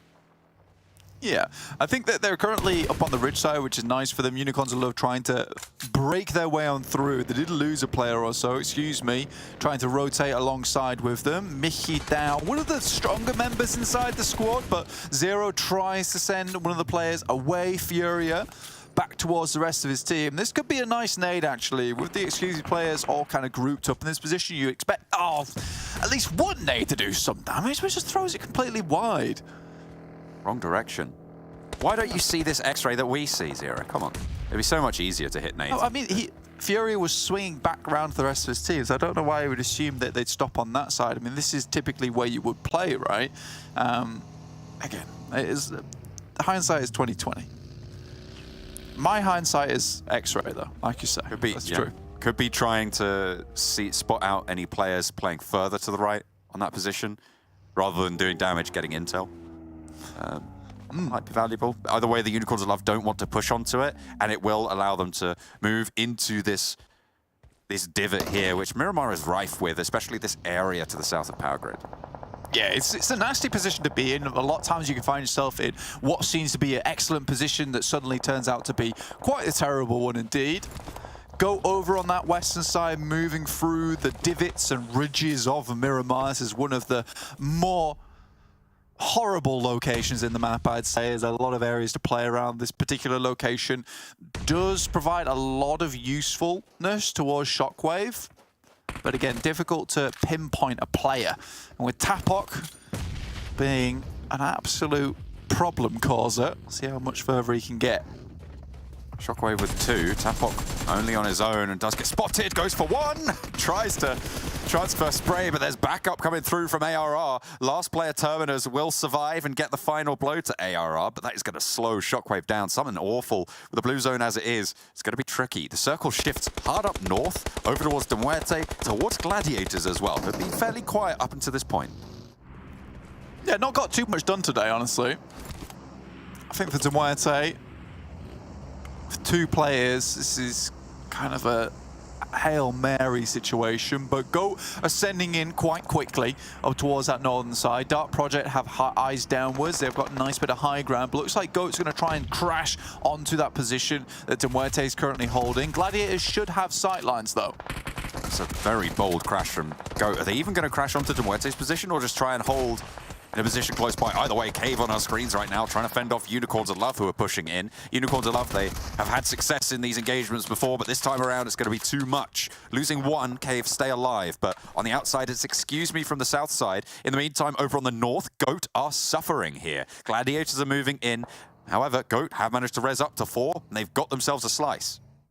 Yeah, they're a bit crunching at the moment. I think that perhaps they're hesitant to head towards a compound that De Muerte is currently holding, assuming that there will be a 4-man team in there. It is odd at this stage of the game that a 2-man squad has been able to hold onto that spot for so long.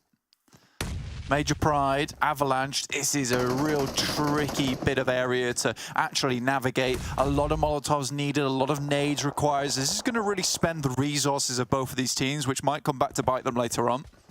Might do, indeed. CJ goes down, nade over the top by Nomi. Actually, it was shots from the UMP, but Nomi stays on the rooftops too long and gets spotted out as Avalanche taking those shots over their way. But 2 players down now for Avalanche. A flush nearly coming through onto Nomi, and Woodson will put the skates on, needing a res, but won't be able to do so. Major Pride lose a player confirmed. Flush, PNL, CJ down, Elicio and Woodson. Teams, players that we've seen for a year or 2 now in this region, trying to get something done as a duo against Major Pride. Effect moves forwards, gets knocked first. Woodson is traded off, and now it's just Elicio. Needs to be careful because Cave is here as well. They're just dodging around these buildings. And at the end of it all, they're going to have to leave this compound. It's going to be really, really difficult to move forwards. Yen still active, still fragging, but Elicio wants the challenge. Jump out wide around the edge, but the blue zone's here. Smart move from Yen to keep Elicio on the offensive, pushes him in towards the blue. A couple of shots hit him. The reload's there. Elicio just round the side, clips it, and will move outwards. Such an important elimination as well, because a lot of the knocks hadn't gone through as of yet. So even if he goes down now, at least Elicio picks up 6 eliminations for his troubles, giving them 7 total now. Team Doom also suffering down to Dagestan all the way on this eastern edge, whereas we still have GOAT, De Muerte, and Gladiators all holding in a fairly safe position up towards that northwest side. I mean, it's looking pretty good for GOAT, all things considered. 4 players alive. They managed to get a good crash up to the north side in an unoccupied building. Dagestan playing from this east, trying to move in. Gladiators on that wide spread. I like their hill position, and this next circle keeps a lot of that strength in there. But a lot of the teams on the south most likely going to try and push into that eastern block of it. Yeah, quite difficult though for a lot of these teams on the south side. Crossing that road is real tough, which is why we saw GOAT manage to do it so early. Notice there wasn't a lot of engagements on that western side, so it took to check their chance to get across the road itself, which led to their chicken dinner over on Miramar earlier on in the day. Will it lead to it again here, making them 4 for 4 on the day, the max amount of chicken dinners you can earn in 1 day of play? It would be quite spectacular. I think GOAT team, they started today on 63 points with a good finish here. That could be all they need to over double their points total from the last 3 days of play in day 4. Which would be crazy, but it feels like they've really found their footing. It's not been a case of like GOAT getting lucky a lot of times. Except for that last match. No, that was all skill. Oh yeah. But again, it feels like they've really just decided on how they want to play this one out, where they want to go, how they want to play some of these circles. They're very good opportunity takers, I'll put it that way, because they see a little opening and they will take it instantaneously, no hesitation. So the communication within the team is really good. So it might just be a case of a very, very good team of what it seems to be friends that agree on the same thing when it comes down to it. So I love the way the GOAT's playing right now because it feels less like a group of 4 members and more like a team of 4 members. Okay, I believe you. I agree. Mates and teammates are very different. That's true. That's true. Mates stay at home whilst you do all the work. Teammates, they go with you, ride or die. And it seems like that's what the crash was up and towards the north of this circle.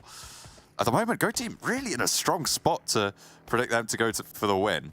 But Gladiators still with that hillside control that I spoke about earlier, definitely a threat. You can see the high ground that is occupied right now by Matic in a not central part of the zone, but definitely with solid overlook. Yeah, could definitely go for zone. I was a bit worried earlier with Meku holding down towards Shockwave's way. I think he was trying to get as much information as possible, but now that he's back with the team, I am a little bit more relieved overall. VIRTUS.PRO still in a strong compound on their side. But for how long, really? Aren't dead, Blank. Excuse me, aren't dead, and I'm fairly They're dead confident in my eyes. This is They're dead in my eyes, man. Yeah. Oh, there's the predictions. Hello. 3 for GOAT and 1 Gladiator in the mix. See what happens. The Colosseum here on the roadside. Of goats. And bears. Imagine if they just opened the Colosseum like gates underneath, and as a gladiator you just saw a lone goat walk out. I'd be pretty scared after seeing what the goats can do today. And I would put my best sandaled foot forward. You'd hope. What sort of gladiator would you be? You know those, like the ones with the net and the spear? That'd be Myrmidon. The trident. Yeah, Myrmidon? That's one of those. It's a Myrmidon, yeah. I think so. That's what I would be. That's fair. Yeah. Or is it? I love the Retiarius? I can't remember. I don't know. I think it's a Myrmidon because he holds the trident. That would make the most sense.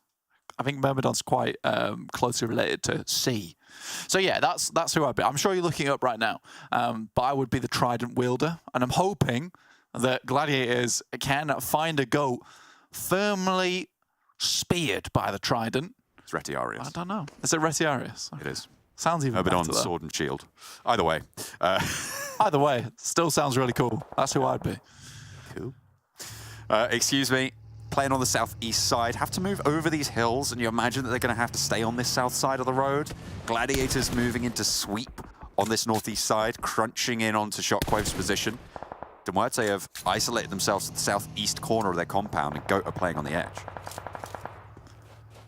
Still holding strong, but again, that does kind of lock them in, but it's never caused Goat too many problems before. Again, I talked earlier how high ground can come back to bite you as you have to come off it eventually.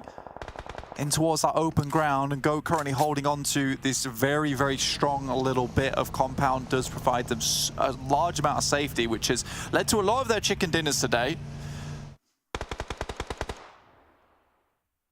Muerte playing only with 2. Won't have too much to worry about from the south side, as all of these teams, I imagine, are just going to sort of tear each other apart. Although, excuse me, have managed to stay alive and keep going with all 4 of them. Imagine that roadside could be pretty tricky to operate on. But with VIRTUS.PRO's overlooked position onto Excuse Me's spot, getting dismantled by Cave on the opposite side is going to be a lot harder for them to stay alive. A nade over and up from Excuse Me could slow them down even more, but VIRTUS.PRO now down to 1 confirmed with the flush. Yeah, I think most of these teams on the south side getting up and in towards the middle of this map is not going to happen, so I think most of them are waiting to see where this next circle goes, which is why I kind of agree with what VIRTUS.PRO were doing, but they have lost so many of their members in the process. Cave moves up slightly to get a better scouting position just in case they have to cross the road, but the next circle is going to be really telling of how this game goes forward. Matic is terrifying me because he's in close proximity towards the GOAT players, and if I know Matic, one thing he's very good at is going down a little bit too early, but does find some great shots over towards Shockwave to start things off. He's got really, really high up high ground in his spot, so they don't want to leave it too soon. And then you can see that outpost with 3 over on the eastern side. Got a lot of power on these ridges, on this ridge line to suppress everybody on the south, which is going to make Excuse Me's life a lot harder. You can see they're already coming apart here. Cave even have that side swipe onto them. And a nice little pickup a couple of times. That mini 14 from the super high ground that Matic occupies right now. Powerful for the Gladiators. Yeah, it's been really useful for them. Kind of being part of the GOAT squad. Again, getting Matic down, slightly more difficult, but definitely doable and worthwhile having him here for the time being. Circle heads dead center. Horrible position. Luckily for the guys from Gladiators, they just need to clear out this eastern side and they have a ridge to play around on their edge. GOAT have to be careful. If they can move out of this building, immediately get the quick flick up towards Matic, it might be slightly easier, but I think Matic's just a little bit afraid of Cave maybe taking shots towards him. We currently still have a good spot. Muerte still going strong with 2 players. Haven't really moved too much, but managing to get here and dissuading GOAT from going any further has been extremely good. If GOAT can move up to the position that Muerte currently hold, I feel like they have a good shot moving forwards. This is a bold. rotation. This is a choice from Gladiators, right? They're making their way south of the road blank. This is a really interesting decision. Getting almost a 2-2 split going. Furia, unnoticed. Very scary. Worrisome. Limbo boom in the shack. I feel like Gladiators know Furia will have to move in a little bit further. They'll play sport that actually moves up further north. The rest of the Gladiators are mounted up, so that high ground has been moved. Allows GOAT a free path straight in towards the Muerte now. Matic is going to get spotted out with Tixi in the buggy. And behind there, they're not going to go back for the res. There's no way that you can get that. Tixi swings out past Furia, who still hasn't made their presence known. And we'll regroup 3 players on the south side. In go GOAT. With that maneuver, they can move in. Discrim and Malloy. Malloy, very, very strong for this roster. Discrim as well. Wants to mount a defense. 2 versus 4 against GOAT on a hot streak, who have been quiet so far this game. Nade in hand, Piper spotted. This could be dangerous. Creepy has oversight onto this fight as well, but the smoke train is good. Piper moves forwards. We'll know that there's a player up on this hill now as well. Doesn't take too much damage. That's good news for GOAT. Means that they can reassess things a little bit, but they're up into the wall now with that smoke train on the cover. All 4 players are there. Dimension not going to have a sightline. Ray has to back off. This is shots coming through from Limbo Boom. The solo player left standing from Dagestan to slow things down, but the 2 from Muerte still going to hold blank. Gotta do their best. Moves out with the smoke cover. Actually throws a grenade down. That's dangerous. Able to find 1 on the knock there, and a follow-up as well coming through from Malloy. Discrim playing perfectly on this, and there's shots over towards Endorphin. Ray just about surviving here. They have the wall with cover to play, but the blue zone will not slow. Ray on in with the nade in hand, looking for the cook. Malloy over towards the bus. Will try and hop on in to try and stay safe. Alf can get rezzed here. Dimension has the corner on lock. At the moment, Gladiators aren't going to challenge Cave's position, which makes this so much harder. But finally, there's an opening. Malloy goes down first, and now it's just Discrim for Muerte. And we'll be looking for more to try and hold it out. Spotted and dispatched. GOAT team now still at 4 on the north side, half the corner. That initial grenade knock was so important because at that point in time, GOAT was being held back so much by Malloy. If the blue had got to them, it would have been curtains at that point in time. The circle starts to just creep in. You can see if Muerte had held on for just a little bit longer, this could have been a very different game. But as 4 players, goodness me, this is happy days. The only problem now for GOAT is that if this centers up, their life is going to be so difficult. Well, it will center up. We're in stage 9, right? So it's going to push them towards the roadside, in which case they're going to get absolutely melted by both Gladiators and Cave, currently holding both sides of this ridge. And they use so much smoke as well to get up to that building. So you wonder how much they've got left. Although, to be fair, they are still 4 strong. They haven't been playing too much on that smoke, so hopefully they've got a lot left in the back pocket.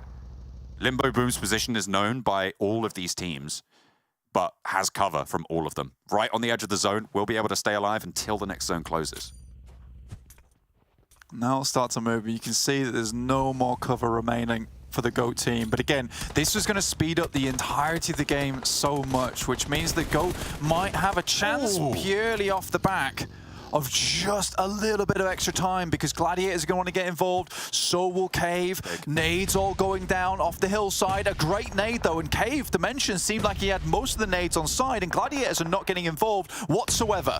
Alf and Ray both move all the way up to this line. Endorphin is there for the backup. Gladiators finally starting to take shots across, as in the meantime, the player solo, Limbo Boom, is out. Ray managed to get that flush as well around the edge, and Kaver down to 2, not able to get a knockback in their direction, as well as Creepy falls, and all 4 of GOAT are alive against the Gladiators of 3. The wide swing comes through from Kitsune up to the top, and the duo move down low. Tixi and Meku will be up to challenge, and Ray will dispatch both of them with a cheeky little spray down. Kitsune last to stand, and the GOATs make history with a quad chicken dinner. Blank, every game they've played today has been a blinder. They will not stop here, and GOAT team will stay on our screens for the chicken dinner.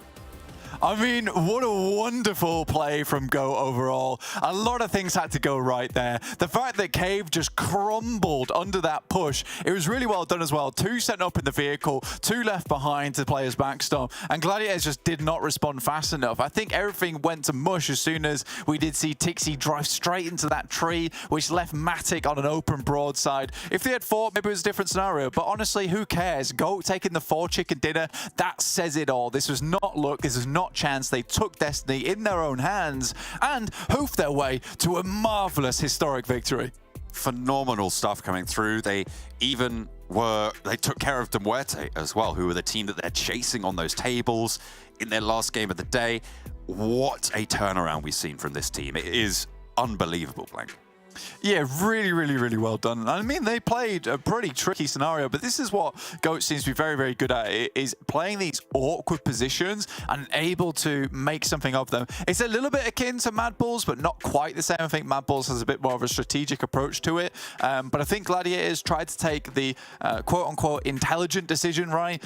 Moving around the side. Again, I think if they don't lose Matic, this is a different story, and they have a little bit more confidence to move over the top, but they did place themselves in a position where they isolated themselves from a lot of those engagements. It was a little bit scared, whereas you could see that by like the last couple of minutes, GOAT was probably on for the win because they were just playing with overflowing confidence. Yeah, it was really quite something special in those final moments for GOAT to make not one, but several good rotations, well-disciplined, well-maneuvered, and they make it work for a 4th chicken dinner in a row, Blank. We're going to go back over to the desk. Sorry, guys. I had to like grab my jaw. It was on the floor. I had to put it back because what was that, Max? 4 chicken dinners in a row. I'm sorry, like what? Yeah, I mean, they just made Europe history right there. Never have we witnessed 4 chicken dinners out of 4 games played for a singular team on the day. What the hell is going on? I mean, we said it, the PMEC teams, they mean business today. They didn't just come for business. They made a whole damn industry of chicken dinner today, man. They're just going to be giving those chicken dinners all over the place. And Ray and Pipe, I mean, that push onto Cave, that is such a hard push to do. You have to cross the road. You barely have any utility to work with. Then Ray gets an fantastic nade with very little information on top of Dimension, which is one of the best ranged players in this lobby. And they make it seem so easy. And then they transition over to Gladiators and say, sit down, boy. We got this one in the bag. And they really did. 19-pointer on the day. And also, we saw it at Jiniro. In that game, they eliminated the team that was right above them, was Muerte. The perfect day. The perfect day for GOAT team. Literally, there's nothing else to use to describe how today went for GOAT team. I mean, absolute perfection. They won every single game that they took part in. 4 chicken dinners secured in the bag. Absolutely chilling. Taking down the Muerte right above them in the standings, which is gonna hurt the Muerte's position as well. I mean, I would love to talk about all the other teams, Major Pride, Unicorns of Love, that we expect, even every single one of these teams, we're just expecting them today to show up. But if you were on a map against GOAT team today, you just did not have a chance. No way. Normally I wanted to take a bit of time to talk about the drop in Picado because it ruined my day. Nothing could ruin my day anymore. That was just such a fantastic day. Piper and Ray have been playing out of their damn minds. throughout these matches. I am so impressed. I mean, we knew they were good going into PMEC, but they just dominated PMPL. They just leveled up significantly. They're playing with the best of the best in the West, and now they are slowly but surely becoming the best in the West. That's funny, that rhymed. But I mean, it is. Yeah. When we're looking at Go Team, yes, they have put such an incredible performance forward. But again, let's take away from any of the players from Gladiator either. They're on there too. They have had an incredible performance themselves.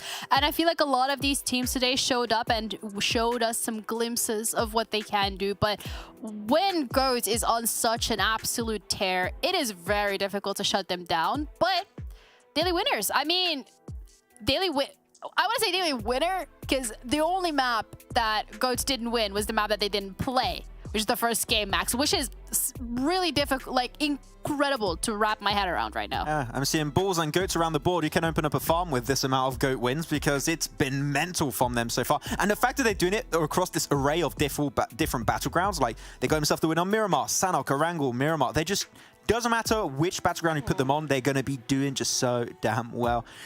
I don't know how to really go through this because I have never witnessed something this, like, such good games from a singular team like that. I'm really impressed. And the thing is, the pushes were not even easy. It's not like the circles came their way. We saw them in every one of these games. They were actively pushing their locations. They were actively trying to get themselves in better positions every single time, even when the circle was not going in their favor.